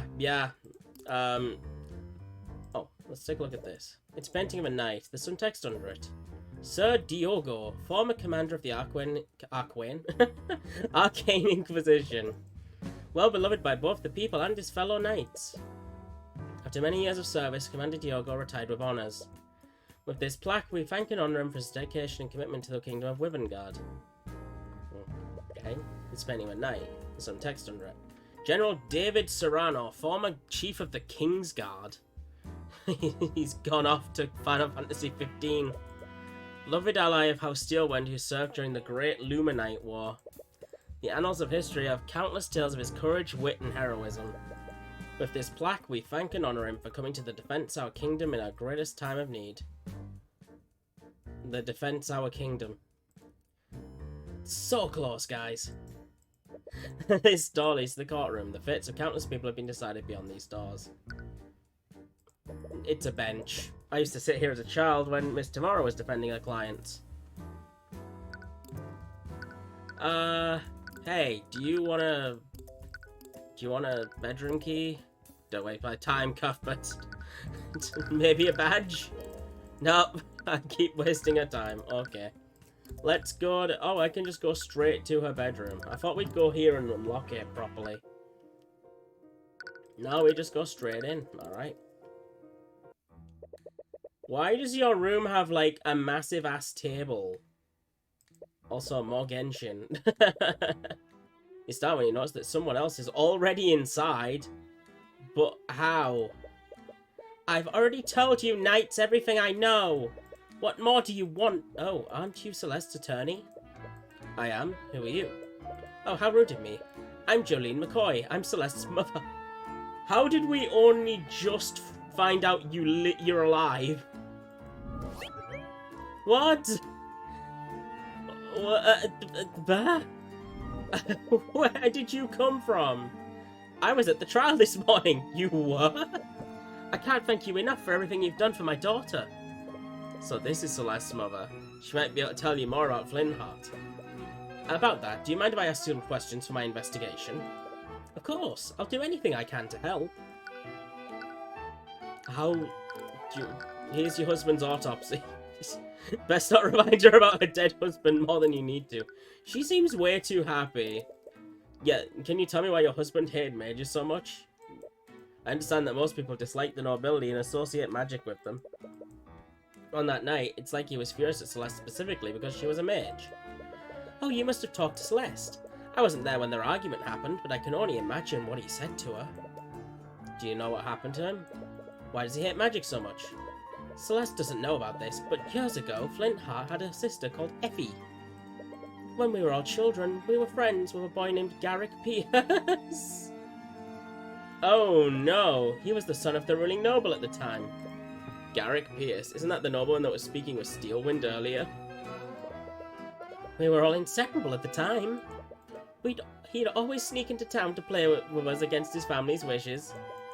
They probably weren't too happy about that. He was quite rebellious back then, but he's a completely different person now. But everything changed when Garrick began learning how to use magic. One day, when we were playing together, he wanted to show off the spells that he'd learned. So we couldn't actually talk to her before, because then she'd spilled that there's other magic users around. He was told not to use his magic or his instructor there, but he was just too excited. He began casting his spells, but something went horribly wrong. He lost control of his magic and fatally wounded Effie. Wait, so he's already killed one of your family, and you let him in the house again? We tried bringing her back into town, but by that time it was too late. She was already gone. Why? Okay. I'm sorry, that must have been traumatizing for all of you. The next day, the Arcane Inquisition came to investigate what happened. House Pierce used their connections to cover up what happened. They even threatened Phil Hart's family into keeping quiet. After that, the official story is that Effie had been mauled by a wolf. It's not surprising the nobility seldom take responsibility for their actions, even for a mistake like that. Flint Hart's sister has been added to your notes. Something changed in Flint Hart after that. He began speaking out against the nobility. Eventually he started hosting rallies in this tavern. Every night more and more people began listening to his words and joining his cause. Viva la Revolution! The amount of people they had gotten under his banner was terrifying. There was even talk of an outright revolution against the kingdom. That might explain why someone would go out their way to kill him. Yeah, I would expect the government to just be like, die. I knew how much danger he was putting himself in, but no matter how hard I tried, I couldn't convince him to stop. His attitude didn't even begin to change until we adopted Celeste. Yeah, and she's a mage, so... yeah. How did you get in here? Sorry, I don't know much about those things. It's the key. The key to this room. How did you get in here? Tell me how you got in this room! I'm still surprised that Celeste is a mercenary. It's not the first job I'd picked to support my family. I think that it fits her. She had a habit of picking fights with people when she was a child. Oh, I didn't expect that. She may be adopted, but she's definitely Flint Hart's daughter. Everyone's just like, she's adopted. We gotta make sure you know that she's adopted. Can you tell me more about Celeste? How did she become part of your family? Wait. So, did she maybe actually have a kid with Garrick Pierce? And she's not telling Flint Hart because he'd go, like, crazy? It all happened many years ago when the McCoy Tavern was still open. We were closing one night when we found a baby with white hair abandoned in the dining area. We waited weeks for her parents to come by, but no one ever came looking for her. And that baby was Celeste? Yes, Flint Hart and I had always wanted a child. I thought that Celeste must have been a gift from the Scaled Lord. Yeah, dragons dropping kids off in taverns. It happens all the time. Totally normal thing to happen. But one day I saw Celeste practicing her magic. I think that's when I realized that someone from the nobility must have abandoned her at our inn. I didn't care though, I loved her all the same. I'm sure Flint Hart did too. Wait, you knew that she was a mage all this time? I did. You haven't known her very long, but she's a terrible liar. Flint Hart must have noticed too. I think he didn't want to believe it. It's my fault. I should have forced him to see the truth. Flint Hart and Celeste. I want to check this painting out. It's a painting of a woman with some sort of aquatic mammal. Oh, I love that painting. Celeste brought it back from her travels. Supposedly that woman is called Madeline Kipling. Does she make cakes? From what I've heard, she runs a wildlife sanctuary for endangered species. I think the animal in this painting is called a fakip. Celeste told me she really likes them. That's interesting. You weren't aware that these kinds of creatures even existed. It's not too bad. It's a really fancy looking bed. Celeste had it custom made. Wouldn't something like this be really expensive? It was. I was really surprised when she returned from her travels. Apparently she was making a lot of gold from her job as a mercenary. She's 19 now, so she must have started when she was like 16. This is some real Fire Emblem like levels of child soldiering. Wow, you and Flint Hart must have been happy for her. We are, but I still wish she'd get a less dangerous job. I thought you said it suited her a minute ago. It's a table with several chairs. It must be used for entertaining guests. Doesn't look like it's seen much use though. Yeah, well, why does she have that? Like, she's hardly here half the time, and, you know, it's a door leading to the upstairs hallway. Alright. I spoke with Celeste earlier. She thinks that her father hated her because she was a mage. There's no way he would ever feel that way. I loved her more than anything in the world. No matter what he said to her that night, nothing would ever change that. After seeing them together, you figured as much. Celeste was the world to him. When we adopted her, it was the first time in decades that I'd seen him so genuinely happy. They must have been really close. More than anything. Do you want to hear a story? Celeste had just returned from her travels. She wouldn't stop talking about this foreign drink that she loved. She called it Jägermeister. No, I think it's called Lotus Juice or something strange like that. Well, Flintheart did everything he could to have it shipped here. He called in a bunch of favours with some of his revolutionary friends. But in the end, he was only able to get a single bottle of it. Is it really that rare? Yes, I wouldn't be surprised if it was the only bottle of lotus juice in this region. Wait a minute, lotus juice? Is this the bottle that Flintheart bought?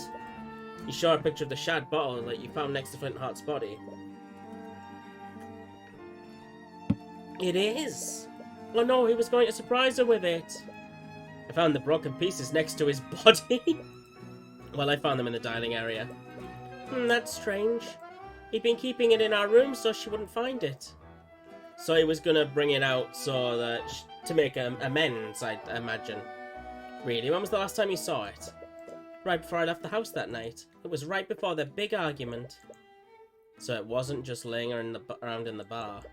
He made the decision to retrieve it after the argument. Shad bottle of lotus juice has been updated in your notes. You think you've investigated everything you can for now? Yeah, we've investigated her mother quite thoroughly. There's still one last thing you need to do. You ready yourself for one last conversation with Celeste? Alright, Celeste, yo! Oh, you're back! Did you forget something? Actually, there's one thing I wanted to talk to you about. Oh? Earlier you said something that I just can't let go. You said that your father died hating you. But after everything I heard about him, I don't think that's true. Your father loved you, Celeste. Even in his final moments. You desperately want to reach her. If she keeps believing that you hate her, the thought will lead to hate her for the rest of her life. Which could be just the next few days if we go wrong, just saying. You know that better than anyone.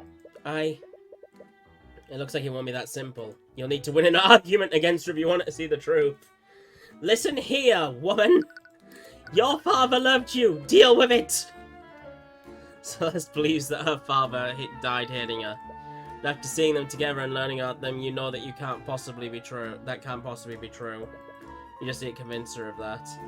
We shouldn't be having to argue this. She's really reasonable. Come on. Why do we have to argue this? Why do we still look kind of psychotic? I know you're just trying to make me feel better, and I really do appreciate it. But everyone knows that my father hated mages. He's always hated magic. There's no reason behind it. Profiles. Oh god. I can do a lot of things here. That just helps her argument. Do we show the... What's this? This is the reason why your father hated magic? No. It was the wrong thing for this point. Okay, this one. I don't know if it's my place to say this, but there's a reason why your father hated magic so much. What? When Flintheart was a child, he had a younger sister. She was tragically killed by a mage decades ago. That's why he had such an immense hatred of magic. I never knew. But that doesn't change anything. It's all the more reason for him to have hated me. It was selfish of me to learn magic. I knew how much he hated magic, but I still learned to use it anyway. Magic killed someone that he loved. No wonder he was furious. Okay. I'm supposed to be disproving it was selfish of me to learn magic. But you didn't learn magic to benefit yourself, did you? Yeah, I thought this was this. To save your family after your tavern was shut down. You're a good person, Celeste. And you did everything you could to help your family. I'm sure your father recognized that. Just shut up. What? Shut up! Just stop it! Whatever composure she had before is slowly breaking down. You weren't there. You didn't hear what he said to me. In his final moments, he could only think of how I betrayed him. I could see it in his eyes. There's no way he would ever forgive me. Aha, but have you considered juice? Take a look at this picture, Celeste. What? A shattered bottle? Wait, is that a bottle of lotus juice? Do you know where I found this? On the floor of your family's inn. What? That can't be true. I tried to find it here, but no one sells it in Wivengard. Your father knew how much you loved this drink. He called in quite a few favours just so he could have it imported for you. What? He did that? Your father didn't hate you, Celeste. He loved you more than anything. That doesn't change anything. He did all that for me. It was before he knew about my secret. I'm sure he would have Never. He should have done that if he knew the truth. Never would have done it. That's not true at all. What the hell would you know about him? You barely even knew him. How could you possibly know how he felt about me? Don't you think I want to believe that he still loved me before he died? But I know the truth. There's no way he would ever forgive me for what I did. It's not just the fact that he bought that drink for you. It's also where the bottle was when it shattered. What do you mean? Your mother said that the bottle was stored in her room before your argument. But I found the shattered bottle in the lobby where his body was. I ran into him before I went to look for you. He was going upstairs to his room. That can only mean one thing. He went to retrieve the bottle after your argument ended. What? Why would he have it? It's because he was going to give it to you, Celeste. He was going to give you a gift to apologize for what he said to you. He was going to apologize? Your father loved you, Celeste. And as tragic as it is, he was going to try and apologize to you before he was murdered. I don't like this. My daughter work as a mercenary of all things. Come on, Dad. You know I can handle myself. I don't doubt it, but you still shouldn't have to risk your neck for our sakes. They closed the inn, Dad. We won't be able to survive unless I do this. Just be careful, okay? I don't know what I'd do if anything happened to you. No matter what anyone says, you're our daughter. And we'll love you till the day we die. Dad, how could I ever think that... I'm so sorry, Dad. Celeste had barely been keeping it together throughout the whole argument, but her realization is finally causing to break down. Finally starting to break down? She begins crying loudly as she quickly embraces you in this cold, dark place. She probably hadn't felt warmth of any kind for days. You're caught off guard and feel a little embarrassed, but you comfort her while she vents her emotions. Argument 1. Congrats, you convinced her of the truth, I guess. Are you feeling any better? Yeah, I think I'm okay now. I've been thinking such horrible things this entire time. She looks at you and gives you a warm smile. It's probably the first time you've seen her genuinely smile since this whole ordeal started. Thank you. But is everything really going to be okay? I'll make sure of it. I'll get justice for you and your father. Doesn't matter who stands in my way, even if they're a man, king, or god. You're completely different now. What happened to the nervous wreck from before? Please forget about that. Anyways, please take some time to rest. The trial is going to resume soon. With that, you've done everything you can for now. You've learned a lot about what happened on the night of the murder. You just hope it's enough. But even with your investigation, you still don't know what the prosecution has planned. Has Pierce told you all of the details, Mr. Rudolph? Will you remember them? Yes, I pride myself on my eidetic memory. Hey, it's him! The other guy who was there during the murder. Just so there are no misunderstandings, I do not approve of this. You said it yourself, Lady Steelwind. There's no possible way that I could have done the deed. It has to be the bastard child. Yeah, no possible way. Nuh-uh, none at all. We don't know what sort of tricks Ruby Tomorrow may pull tomorrow, but see this as the way of securing a just verdict. Yes, no possible way anyone else could have committed this crime. Alright, it's time. Hello, Cuthbert. Oh, hi, Miss Tomorrow. You're a lot less jumpy than you were yesterday. I'm glad to see that you're finally getting used to things. So what did you find in your investigation? You tell Miss Tomorrow everything you've learned over your investigation. There aren't a lot of clues to point to what actually happened. Yeah, I know a lot of the details about the crime scene, but nothing about the crime itself.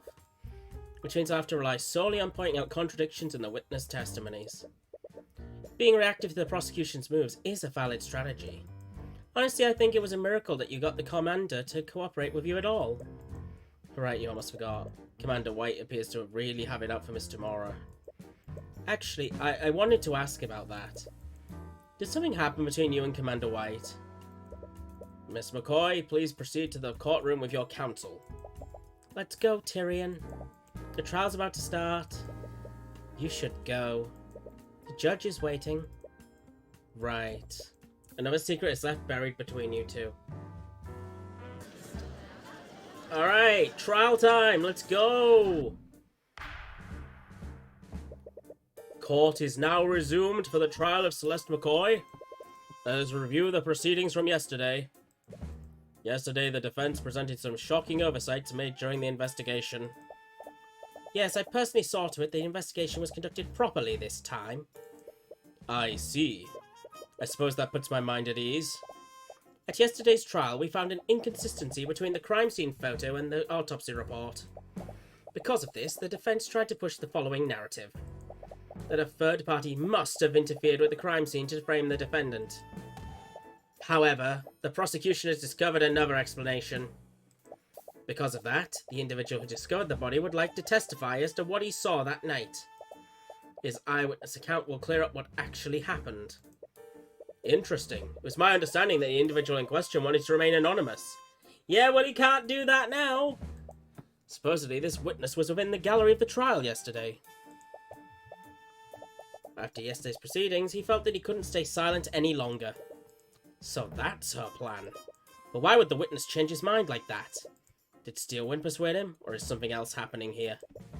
Very well, let's hear from this witness. Witness, please state your name and occupation for the court. My name is Reese Reginald Rudolph. I am a chauffeur of the equine variety. Coming up with voices for all these different characters. I don't know if I have the range, to be honest, but I'm going to try my best. I'm terribly sorry, but I'm unfamiliar with that profession. He means to say that he's a carriage driver. Oh, I see. But in any case, it is my understanding that you found the body. Am I correct, Mr. Rudolph? Rudolph appears to be writing something in a notebook. He writes with incredible speed. His pen only touches the paper for maybe a second before he's filled an entire page. Mr. Rudolph? Forgive me. I was merely taking notes on the people in this room. Taking notes? The witness has a certain compulsion to keep a record of every event that he witnesses. I see. Then I assume we will receive an accurate testimony of how you found the body? Actually, I witnessed much more than that. I saw the crime as it was being committed. And I wrote down everything that I saw. What? That is quite the claim. If that's true, why did you choose to remain silent until now? We had initially concluded that the evidence alone was decisive enough. Therefore, we saw no need at the time for his testimony. However, these circumstances clearly changed during yesterday's trial. There's no way the prosecution wouldn't leverage eyewitness testimony from the start. Something else is happening here. Very well. Mr. Rudolph, please testify to the court about what you saw that night. Testimony. I was transporting a client in my carriage that evening. We were driving by the McCoy Tavern when we heard a disturbance. This occurred at 1:28 AM. Right, so that's 3 minutes after. Worried that something was amiss, I walked into the establishment to see what the commotion was about. There I saw the defendant. She was lit by the blue glow of the dining room lights. What? But they don't work. What? Bruh, they don't work. She had stabbed Flintheart McCoy and was channeling magic into her sword. She removed her sword from Flintheart's chest, and as he slowly turned to face her, she stabbed him again in the front. Ah yes, stabbed him twice. Efficient murdering, I guess. She soon realized I had witnessed her heinous crime. She let the body fall to the ground and fled the scene. Incredible. If everything occurred as the witness described, then I see no room for debate. Of course, the evidence has always been irrefutable. You don't remember seeing him when you left to look for Celeste, but it was pretty dark. Celeste, did you see this man that night? No, this is my first time meeting him. I didn't see him when I ran out of the tavern that night. So he has to be lying. Does that mean he's the one who killed my dad? Oh no, she's gonna shank him right now. She tries her best to hide it, but you can sense her restlessness. It's hard to say right now, but it's definitely a possibility. The defense may now begin their cross-examination. I was transporting a client... Let's press. Who was the passenger in the carriage? Ah, well... The identity of the passenger is irrelevant. This witness is the only one who actually observed the crime as it occurred. If there was another person at the scene, they may also have crucial testimony. The passenger is under no obligation to testify before the court, and the current witness's account to the event is more than adequate. Is it, though? I agree. I see no reason for Mr. Rudolph to disclose the identity of their client. The defense must present a more valid reason to do so. God dang it. I'm assuming this disturbance was the agreement between my client and her father. Yes, I heard two voices. One young female and one gruff male. Presumably, these were the voices of Celeste and Flint Hart McCoy. Right, that matches up with what their neighbours heard too. What did you do after hearing this disturbance, Mr. Rudolph?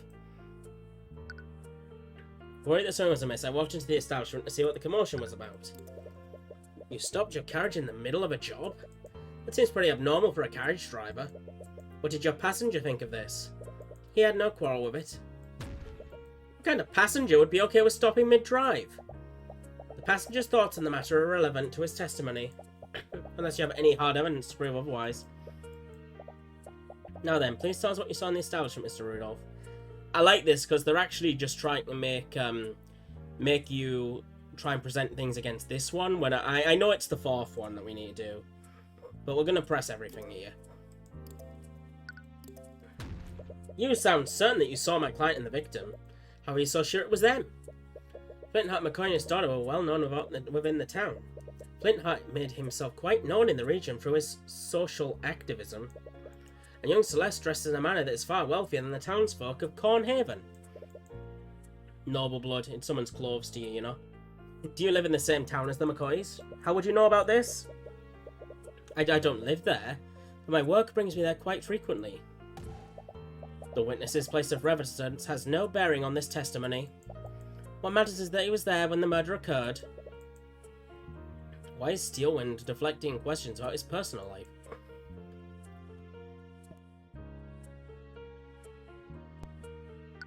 Press. So you're saying that my defendant stabbed him twice with her sword? Yes, that's exactly what I saw. But there's only one visible wound on the body. Yeah, they put it in the same wound, genius. What you say is true, and that means she stabbed him through the same wound. Isn't that extremely improbable? Improbable, but not impossible. It is strange, I'll give you that. But nevertheless, it's what the witness saw happen. She's really reaching with this. It was a Mortal Kombat fatality! Flashiness, you know? You won't get anywhere unless you can prove that he's lying. She soon realised that I'd witnessed her heinous crime, and she let the body fall at the ground and fled the scene. And you let her get away? I'm just a simple carriage driver. I've no way of combating an armed assailant. The witness also saw the defendant using magic. Did you honestly expect a chauffeur to subdue an armed mercenary? You suppose that she has a point there? You must have got a detailed story beforehand and wrote it down. His little quirk of writing down everything is the perfect cover for him to read over his notes. I guess it would be hard to catch him lying if he has a way to keep his story straight. Let's mug him for his notebook. Actually, it's just the opposite. With all that details, it'll be that much easier to find an inconsistency. Just need to find out which detail is incorrect. Yeah, it's this one here. The lights aren't working, buddy! Mr. Rudolph, you testified that you saw my client murdering the victim. And you supposedly saw her casting magic while doing so? Yes, I can never forget such a grisly sight. That moment's burned into my memory. I see. Well, it's funny that you say that. How so? Because your entire testimony was a complete lie! What? Are you accusing the witness of perjury? Surely you know that such accusations can't be made lightly, Mr. Cuthbert. My accusation is far from baseless, Oh dear. Prosecutor Steelwind. Take a look at this report. The dining room lights were artificial devices that were powered by an arcane power cell. However, that same arcane power cell was broken during the time of the murder. The dining room lights had no energy, and the room would have been pitch black. The witness couldn't have seen anything, much less a homicide. Wait, I can explain! There's no need, witness. You could easily have seen another source of light. Perhaps one of the McCoys lit a candle because of the blackout. The witness clearly described a source of blue light. A candle or lantern wouldn't admit a colour like that. Then the witness was clearly mistaken. The witness records everything he sees in his notebook. He even remembers the exact times that each event occurred. He's too pernickety! So why would he be incorrect about such a clear and obvious detail? No, what the witness saw was clearly some form of magic. And due to the lack of power, it couldn't have been artificial. It must have been an arcane spell. He's grasping his collar. That's it! What is it, witness? I must have made an incorrect assumption. Please allow me to revise my testimony. What do you think of this, Prosecutor Steelwind? If the witness wants to revise his testimony, then I see no harm in obliging him. And you, Mr. Cuthbert? He thinks he saw something different, then it's only fair to hear him out. You'll tear through each of his lies no matter what he does. Alright, what are you going to do now? I remember now. Yesterday it was revealed that Flintheart was killed using magic. I must have seen Flintheart's daughter channeling a magic spell. The spell was called Mageblade, am I correct? That's it, the blue glow I saw must have been created by Mageblade. I see. So the blue light that you saw came from the defendant's magic. Mr. Cuthbert, you may proceed with your cross-examination. With pleasure. Alright, let's see. Magic, I must have seen him channeling magic spells. Spell is called Mageblade. Right, okay. Yellow! It's yellow! Your Honor, it's clear that the witness's testimony is contradictory. And this piece of evidence proves it. I felt it. What? But it does! It totally proves it! Blue glow, okay, because that one's the one that specifically says blue. Right, okay. There we go. I had to do the right one. Mr. Rudolph, you don't know much about magic, do you? Of course not. Are you trying to say that I should have recognized Celeste's Mageblade? No, I admit that you probably wouldn't know about Mageblade. That's exactly where your mistake was. My mistake? Mr. Rudolph, if you're aware of how Mageblade works, then you would know that the spell emits a yellow radiant glow. Which means the blue glow you saw couldn't possibly have been Mageblade. This is ridiculous. I'll grant you that the witness clearly remembers seeing a blue glow. But what significance could such a minor detail have? It's extremely significant, Prosecutor Steelwind. If the witness did see a blue magical glow, then he must have witnessed another spell at the scene. Preposterous! You don't have any evidence to back up that claim. That blue light made a large impression on the witness. He wrote it down in his book, and he specifically mentioned the colour. There's no way it would be mistaken about something like that. That's the face of a man who just threw his boss under the bus. So what did you really see, Mr. Rudolph? Did you see my client at the scene casting a spell she couldn't possibly cast? Or did you see another mage at the scene? This is what happens when I cast a spell I don't know what it does. Well... Your Honor, the defense has no right to accuse the witness like this. Let me remind you that perjury is the crime, Mr. Rudolph. If you're found to have lied in your testimony, you will be prosecuted. No, wait, please. Now that's quite enough of that. Oh, here he comes. He's got his own music. Garrick Pierce suddenly steps down from the gallery and walks to the witness stand. He's breaking every possible rule in the book, but no one in the room is moving to stop him. The bailiff looks to the judge nervously, but the judge just narrows his eye and carefully watches Pierce. Pierce, meanwhile, shoves the still flustered Rudolph off of the stand and begins addressing the courtroom. Get out of here, you failed servant! It's my time to be a witness. What is he even doing here? I will not stand by while you harass my servant. Pierce, we discussed this. There is no need for you to take the stand. And what, pray tell, did they discuss? Nonsense. I have nothing to hide. And if you'd done your job properly, I wouldn't have needed to intervene. Somebody's getting fired. For the first time, Steelwind doesn't seem to have control of the situation. What is the meaning of this, Miss Steelwind? Who is this man? This is Garrick Pierce, Your Honor. That is Lord Garrick Pierce to you, Steelwind. I'm the honourable heir to the Pierce noble house. In any case, I must apologise. I'm afraid that these misunderstandings are entirely my fault. What do you mean? You see, Rudolph wasn't the one who witnessed the crime that fateful night. It was me. I was the one who witnessed the crime. I had my driver report the body so that I could remain anonymous. What? Are you saying that you had Rudolph lie for you? I simply dictated to him what I saw and had him repeat that to law enforcement. It simply wouldn't do for a member of the nobility to appear publicly in court. Yeah, buddy. I'm sure that you being in the general area and admitting to it on the stand won't have any negative consequences for you. Especially since one of the key parts of the prosecution's argument is there was only one mage nearby. Bit of a bad ploy there, Garrick. Lord Pierce, regardless of your intentions, this is a very clear act of perjury. From the look on the judge's face, you can easily tell it won't face any actual consequences. I understand, and I will accept the consequences of that. But I would be remiss if Rudolph's shoddy testimony allowed that girl to escape her crimes. Please let me testify to what I saw that night. Very well. This is highly irregular, but I believe the court will benefit from hearing your testimony. However, know that this misconduct has hurt your credibility. Very well. Dude's just doing whatever the hell he likes. On the night of the murder, I found myself unable to sleep, so I went on a leisurely carriage ride around Cornhaven. I happened to be passing by the McCoy Tavern when I heard a loud commotion from within the building. Curious, I stopped my carriage and took a single step inside the establishment. Then I saw the scene inside. I saw the defendant stabbing that poor man twice with her sword. Garrick Pierce, he's a member of the nobility. That means he's probably a mage, right? And he's the only other mage that was there that night. Does that mean...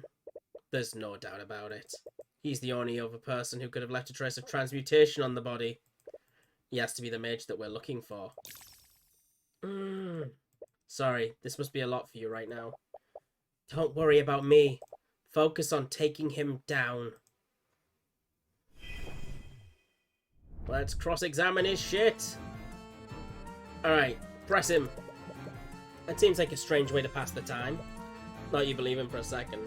Why does he have, like, the evil clown brigade in the background? They're all got their accordions out. The witness's eccentricities are besides the point. What matters is that he clearly was at the scene. I wouldn't quite put it that way, but nevertheless, I would. I'm guessing this commotion was the argument between my client and the victim. One would conclude that, yes. Didn't he die at 125? And Rudolph said that you were passing by it at 128? But the argument was way before that, wasn't it? As we all know, both of them became quite loud during their argument. It's not unreasonable to say that the witness heard them from his carriage. But the times! Curious, I stopped my carriage and took a single step inside the establishment, then I saw the scene inside. If he was at the town entrance, that would mean he was here. Crime scene McCoy Tavern has been updated in your notes. Right. You saw the entire scene from the tavern entrance. It would be quite dark considering that the lights weren't operational, even if my client was using Mage Blade at the time. Of course, I'd forgotten that detail. Couldn't see what was happening, so I used my magic to illuminate the scene. Sorry, I need to do this in character. That was me laughing. I couldn't see what was happening, so I used my magic to illuminate the scene. You used magic at the crime scene? Yes, I remember it quite clearly. I conjured a blue light to illuminate the scene. That same blue light must have been what my driver saw. I thought that Rudolph didn't witness the crime at all. If I had to guess, Mr. Rudolph must have seen the blue light from the carriage. He must have made that detail a part of his testimony earlier. That actually makes a lot of sense now that you think about it. Rudolph was so sure that he saw a blue light, it would be strange if he was lying about it. Well, anyways, which spell did you use to illuminate the crime scene? It was the Conjure Light spell. Conjure light has been added to your notes. For the duration of this spell, a mortal magical light appears in the caster's hand. The colour of the light is chosen by the caster and may be changed at will for the spell's duration. This mortal light provides illumination up to 15 feet of the caster and no further. Incantation Luxor. Conjuration. Duration 1 hour. Concentration yes. Your Honour, if the witness had used magic at the crime scene, they'd like for his spell compendium to be added to the court record. I see no reason to invade the witness's privacy over a trivial illumination spell. I agree. The defense would need a stronger reason to requisition the witness's spell compendium. Right you are, Your Honour. Your wisdom is truly fitting of your station. Oh, shut up. Okay, I saw the defendant stabbing that poor man twice with her sword. I assume you're going to say she stabbed him from opposite sides each time? Of course. Mind you, I have no idea why she would act like that. Can you prove that she didn't do exactly what I described? I suppose not. At least not yet, anyways. Pierce is definitely the real murderer. Yeah, he's completely just outed himself right here. The fact that he said he was there when they needed another mage to be the third party. Yeah. Which means there has to be a lie somewhere in his testimony. He keeps saying that he stood at the entrance the entire time. If he killed my father, then he would have been further in. Is there any way you can prove that he was further inside the building? Yeah, the Conjure Light spell. Yeah, I'm gonna present this spell, because you need to be 15 feet of them. So there's no way. Your Honor, it's clear that the witness's testimony is contradictory, and this... Oh, no.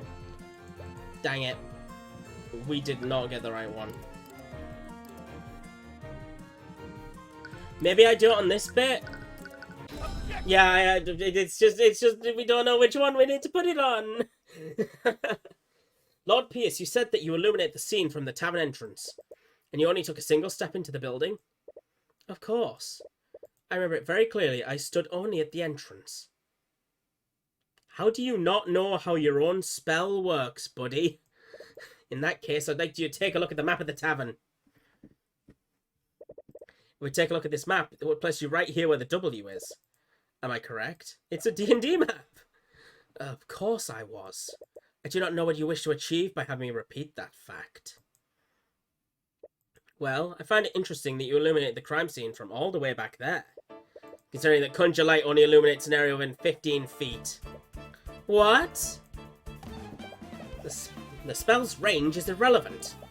We've all established that the victim would have been illuminated by Mage Blade. During his testimony, Lord Pierce clearly stated they couldn't see what was happening. That's why he cast Conjure Light in the first place. However, Conjure Light doesn't work like a normal source of light. It only provides illumination up to 15 feet of the caster and no further. If he'd stayed at the entrance, his spell wouldn't have done anything to help illuminate the scene. But what does that mean? Lord Pierce, did you illuminate the crime scene or not? Oh, well, I can answer that question for you, Your Honor. Lord Pierce did illuminate the scene of the crime. He illuminated because he was standing right where it happened. Mr. Cuthbert, are you trying to say that Lord Pierce was that close to where the murder occurred? How would that be possible? Well, there's only one way this scenario would make sense, Your Honor. And that would be if Garrick Pierce was the one who murdered Flintheart McCoy. Hold on for a moment. This is absurd. I could have easily used a different spell to illuminate the room. And which spell would that be, Pierce? The name escapes me. I'm not sure which one it was now that I think about it. You idiot. Well, maybe we can figure it out together when you relinquish your spell compendium to the court. What? This is a clear violation of my privacy. Steelwind, why aren't you objecting to this? If you had listened to my instructions, you wouldn't be in this situation. You've made your bed, now lie in it. Steelwind, you treacherous. That's enough. It appears that the prosecution has no objections. With everything that's occurred, I must ask that Lord Pierce relinquish his spell compendium to the court. Alright. Garrick Pierce's spell compendium. It contains the formulas of the following spells. Prestidigitation! Conjure light, conjure water, frost wave, and shape liquid.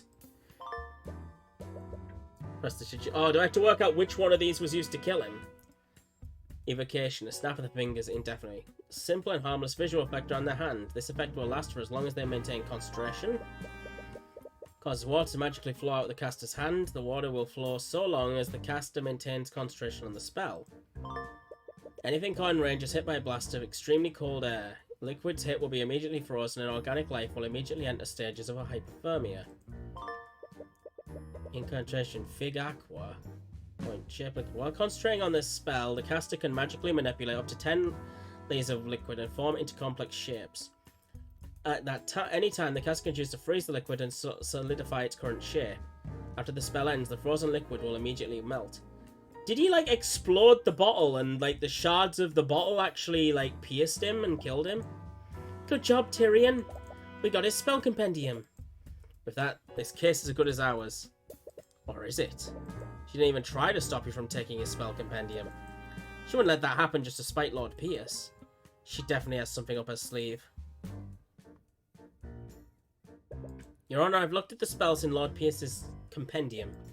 Conjure Light is the only spell that he cast that would shed a blue light, which renders his testimony and many of his statements false. You can practically hear Lord Pierce grinding his teeth. Your Honor, Lord Pierce could very well be a suspect in the murder of Flintheart McCoy. The defense argues that this presents enough reasonable doubt to acquit the defendant. Oh, wow, yeah, acquit the defendant. Just get her off, quick. I acknowledge that Lord Pierce's actions are quite suspect. However, I will not pass a verdict just yet. There is much more we need to learn. What? That's not how it works. We proved that there's no reasonable doubt. There's reasonable doubt. That should be enough to acquit me, right? In a normal case, maybe, but it's different for this trial. The public won't accept an unsolved homicide involving magic. Unless we can unequivocally prove your innocence, the courts will keep drawing out this case. What? But that's not fair! It's just how the system works. Our court system doesn't exist to exact justice. It exists so the kingdom can save face. No. However, the court will be suspending the trial of Celeste McCoy until further notice. That is, until Lord Pierce can be investigated as a possible subject. Objection! Oh, hang on. She's got something going on. A possible subject? The very idea of that is preposterous, Your Honor. Damn it, you knew she was planning something. Let's revisit the basic facts of this case, shall we? Flintheart McCoy was murdered using a blade with a transmutation spell active on it. Mr. Cuthbert, why don't you tell me the spells that Lord Pierce knows? Alright. His spells are Prestidigitation, Conjure Light, Conjure Water, Frost Wave, and Shape Liquid. You realised it too now, haven't you? Lord Pierce doesn't know any transmutation spells that can be channeled through a solid object. What? That can't be right. No, he used the Lotus Juice. He turned the Lotus Juice into an ice knife and then stabbed them with it, and then it melted. That's why there's magic on the floor. It was affecting the flipping juice. The juice is the key. He got juiced. You're quite right. You're absolutely right, Lady Steelwind. I couldn't have possibly committed the murder. None of my spells are worth shit. I see. With that in mind, that would leave the defendant as the only possible killer. But he was the only other mage there. He has to be the real murderer. He doesn't know any transmutation spells that can affect a solid object. Yes, but he can make a solid object out of magic. He can't prove that he stabbed him while casting magic. Wait a minute. How did he do it then? She's right. How did he do it? If there's traces of transmutation magic on the wound, then Flintheart was definitely stabbed by something magical. But none of his spells can affect a steel blade. Does that mean he used something else? The defense did cast some doubt on this witness's testimony. Nevertheless, I must conclude that he could not have possibly committed the murder. With that in mind... Please wait, Your Honor. We still can't conclude that Lord Pierce couldn't have committed the crime. What are you on about? Lady Steelwind said it herself, you commoner. I don't know any spells that can be channeled through a metal blade. He's right, which can only mean one thing. You didn't use a metal blade, did you? Whoa, he's going sad mode. What nonsense is this? The autopsy report clearly states that the wound was created by a blade. We didn't channel magic for a blade. What could he possibly commit a crime?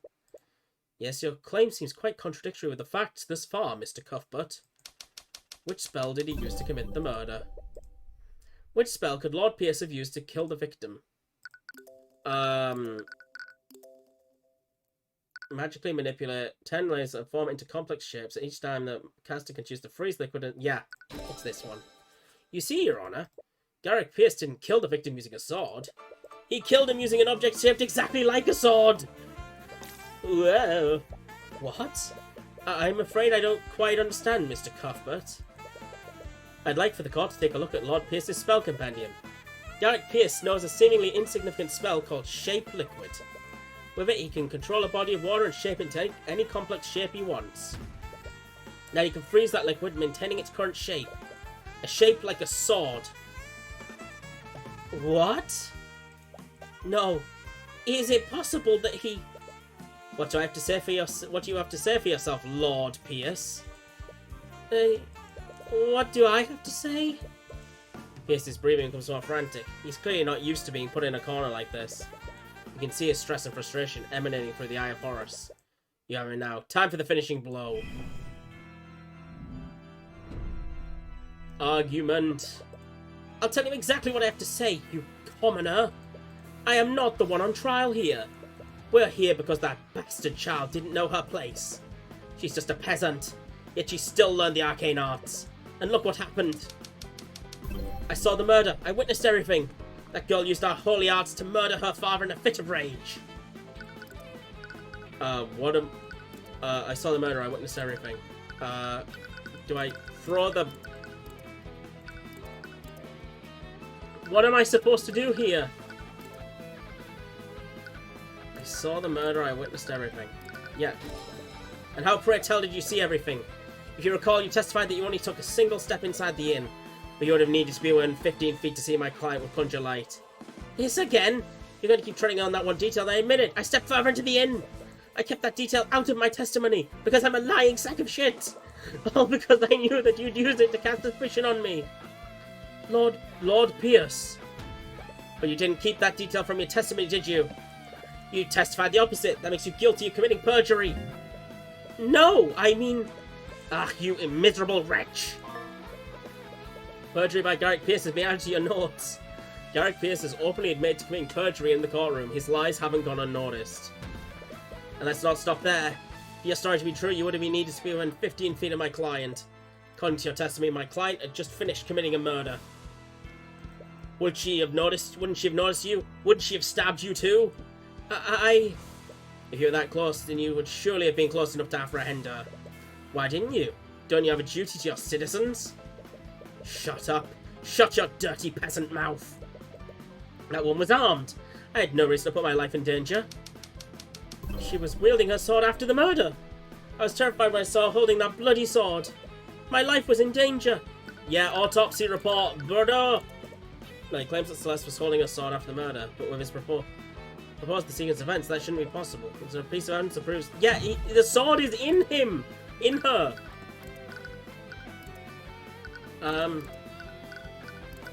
Wait. It has no magical properties. Oh, it's the crime scene picture. Yeah, okay. That can't be right, can it, Lord Pierce?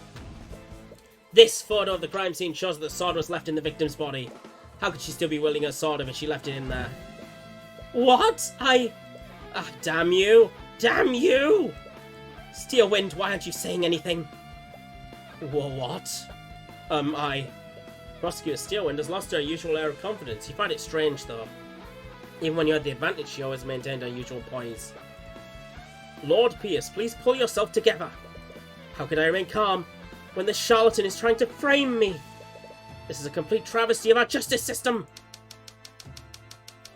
I came here to reveal the truth and testify against that criminal.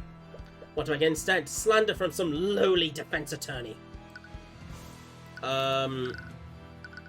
Did you, though?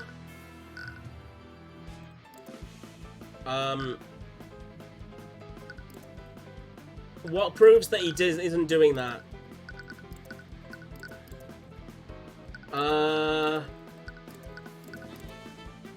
Should we just say that, yeah, you perjury bastard.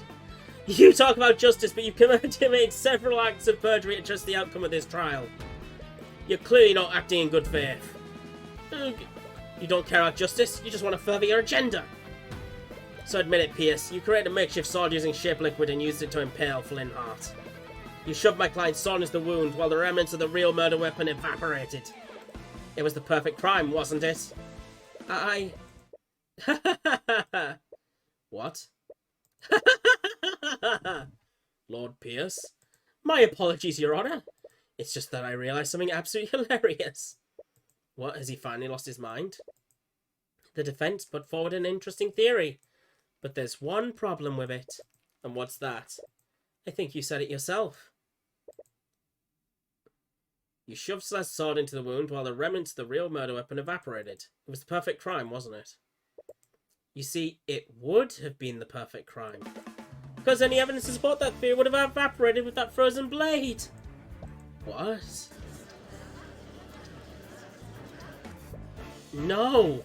He's right, if he used an ice blade to kill Flintheart, it would have evaporated by now. Magic in the floor! Magic in the floor! And that means there would be nothing left of the murder weapon. You've spun quite the tale here today. In the end, you don't have a shred of evidence to support it, do you? You have nothing on me. Isn't there something we can do? You become quiet. Tyrion, why isn't he saying anything? Is it really hopeless? Tyrion! All it takes is one look at the expression on your face. Any worries she has instantly disappears because she realises the expression on your face. It's the same expression you made every time you defeated her. What is this? You can glare at me all you want. It won't change the fact that you've lost.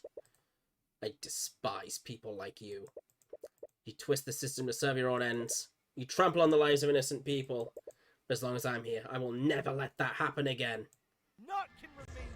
Whoa, he's summoning his persona! What did I just do? Your head feels like it's about to burst. The pain is unbearable and overwhelming. But at the same time, you feel an extreme sense of clarity. As if you can see more than you could before. I can't believe that peasant pushed us this far. Once again, you see Pierce's thoughts through the eye of Horus, but it feels different than usual. It's more intense and potent this time. It's almost as if you can do more than just read his surface thoughts. You've activated the Empowered Eye. With it, you'll be able to do more than see the witness's thoughts. You'll be able to affect what they think about. Project items into Pierce's mind to evoke thoughts from him. You'll want to project items that make him think about the murder. Evoking the right thoughts will raise your insight. Once the insight gauge is filled, you'll have everything you need to implicate him. Oh, hell yeah, let's mess with his mind. Here, remember that time you killed Flintheart's sister? Why am I thinking of such a thing? Oh, no. Maybe you'll see something and project a piece of evidence related to the murder. Yeah, shattered bottle. No. Okay, the sword. What an ornate sword. I wonder how a commoner like her obtained such a thing. I wonder if the Inquisition will let me have it once the girl is convicted. You should try something else. Let's try this broken power cell. No. Crime scene picture. Even now, that image is still lingering in my mind. I didn't expect this experience to have such an effect on me. Okay, what can we give him? The map? Why am I thinking such a thing?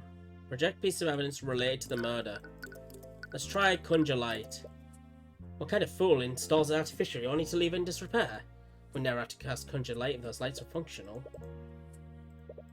Maybe we'll try Shape Water? After all the trouble I went to, I can't believe the lawyer figured out the spell I used.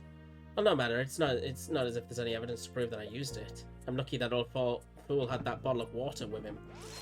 Oh, got it! Water from a bottle? Wait, a bottle? Well then. As riveting as this has been, I believe it's time for me to take my leave. Now wait a minute, Pierce. What is it now, you wretch? I'll say as many times as you need to hear. There is no evidence of a liquefied weapon at the scene. Yeah, but here. You're right, Pierce. If you did use shape liquid on a body of water, the murder weapon would have evaporated entirely. Ah, it seems you've finally gotten that fact through your thick head. Bravo. But let's not get ahead of ourselves, Pierce. What if you didn't use shape liquid on a body of water? What if it was another type of liquid? What are you going on about? Pierce, shape liquid doesn't just work on water. It works on all kinds of liquids. This shattered bottle contained the liquid you cast your spell on, didn't it? You show him the picture of the shattered bottle of lotus juice. That bottle. Pierce, I found this shattered bottle on the ground near the entrance to the McCoy Inn. I wonder what caused it to shatter. You must have decided to use any liquid you could find. Lucky for you, the victim was holding the perfect quantity of liquid in his hands. I wonder, Lord Pierce, if we had someone analyze the broken pieces of this bottle, would we find traces of transmutation magic? You little... That still proves nothing. So what if there are traces of magic on the shattered bottle? So what if I'm implicated completely? You still don't have a murder weapon. I wasn't finished, Pierce. What? You see, the liquid contained in this bottle wasn't water. It was soda. So? What difference does that make? A blade of ice made out of water would have evaporated entirely. But a blade of ice made out of soda would leave a puddle of dried residue. No, it can't be. I'd wondered why there was a circular trace of magic under the body. If we checked the outline of that trace, I bet we'd find a dry puddle of soda residue. That would prove that you used your magic on that soda. You killed him with the peppers! There's your murder weapon, Pierce. And that's checkmate. Bailiff, tell Orm to analyze the crime scene at once. We must determine if this puddle of soda residue exists.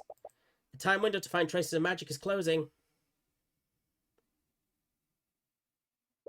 So we had our team search the crime scene for that soda puddle. I really couldn't believe it, but we found it. In fact, the outline of the dried soda lines up exactly with the outline of the trace of transmutation magic. We checked the broken bottle, too. There were traces of transmutation magic on it as well. There's no doubt about it. Someone used magic on that soda. I see. Thank you, Orm. Please escort Lord Pierce back to the stand. What do you have to say for yourself, Pierce? What do you think you've accomplished here today? Do you honestly think you can indict me? I'm an aristocrat from the highest echelons of our society. That fool of a man was an insurgent. He was a threat to society, and I did my civic duty by removing him. Objection! You've just admitted to murder. Bailiff, please escort the witness to a holding cell. Steelwind? First-degree murder is punishable by execution, Lord Pierce. I suggest you remain silent lest you incriminate yourself further. What? You can't be serious. Shut your insidious mouth. Well, what are you all waiting for? Take him away. Yes, take him away at once. I can't believe it. We actually won. Tyrion, That's all she can do to hold back her tears. You don't need to say anything. Your face says it all. Thank you. You've more than exceeded my... You've more than exceeded my expectations today. Miss Tamora, I'll be honest. When I realized that the murder weapon evaporated, I thought the case was shot. I can't believe you were able to turn that around. It was just luck. If he had used water, we'd have been done for. It had nothing to do with luck. You were able to deduce which liquid that he used. And you did it by looking at the few shards of broken glass. Your skills of deduction never cease to amaze me. That's not exactly true. With Celeste there, you can tell her out your new ability. You are all quite lively. There's no need for such hostility. Though I wouldn't expect any less from the Hound of the Eye Taker. Wait, what did she mean by that? You glance at Miss Tamora, but when she meets your gaze, she immediately looks away. She looks like she's focusing, almost as if to protect herself from a certain eye. I must admit, I was hoping to test my blade against you directly. However, your protege proved to be a worthy adversary. Thank you? Is this some kind of game to you? You talk about trials as if there's some kind of competition. Your action almost condemned an innocent woman to death. Our system operates by having two powers of opposition. When those powers are balanced, justice prevails. Make no mistake, Your victory today was just our system working as intended. Ha! Working as intended? You know very well our system only exists to protect your people. I know. What? In any case, it looks like we'll be facing each other more frequently in future. I look forward to doing battle with you again, Tyrion Cuthbert. What a strange girl. Well, that kind of killed the mood, didn't it? Not at all. I think we should celebrate. Oh, what did you have in mind? There's this amazing restaurant in the upper corner of the capital city. They usually only serve nobles, but they'll let anyone in if they have enough gold. Wait, do we have enough gold? Of course we do. Don't worry about the details. I'll handle everything. Wait, just how much money does Mr. Mora make? And so began my journey into the world of law and magic. Our justice system is rotten to the core, and we'll have many trials ahead. Regardless, I'll keep fighting on and get justice for each and every one of my clients. Episode end. Da-da! This feeling, I knew it.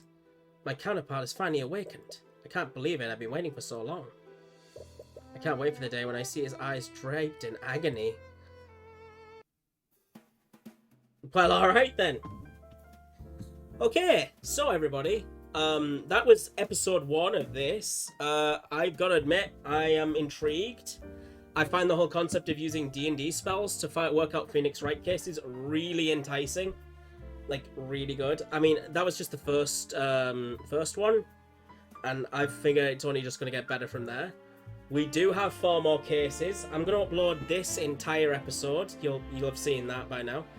And if you want more, like the video. I'm not going to say subscribe, but, you know, just let me know that you want more. Because I'm going to go ahead and play the rest at some point, and whether I record it or not is up to whether you want me to. So I'm going to just let this be up to you guys. Thank you for watching if you made it this far. I understand this will have been about 2.5 hours by now. And I really did have a fun time voicing this. I mean, my voice is a bit off, but you know, I think it was a fun time. So thank you very much, and I'll see you next time.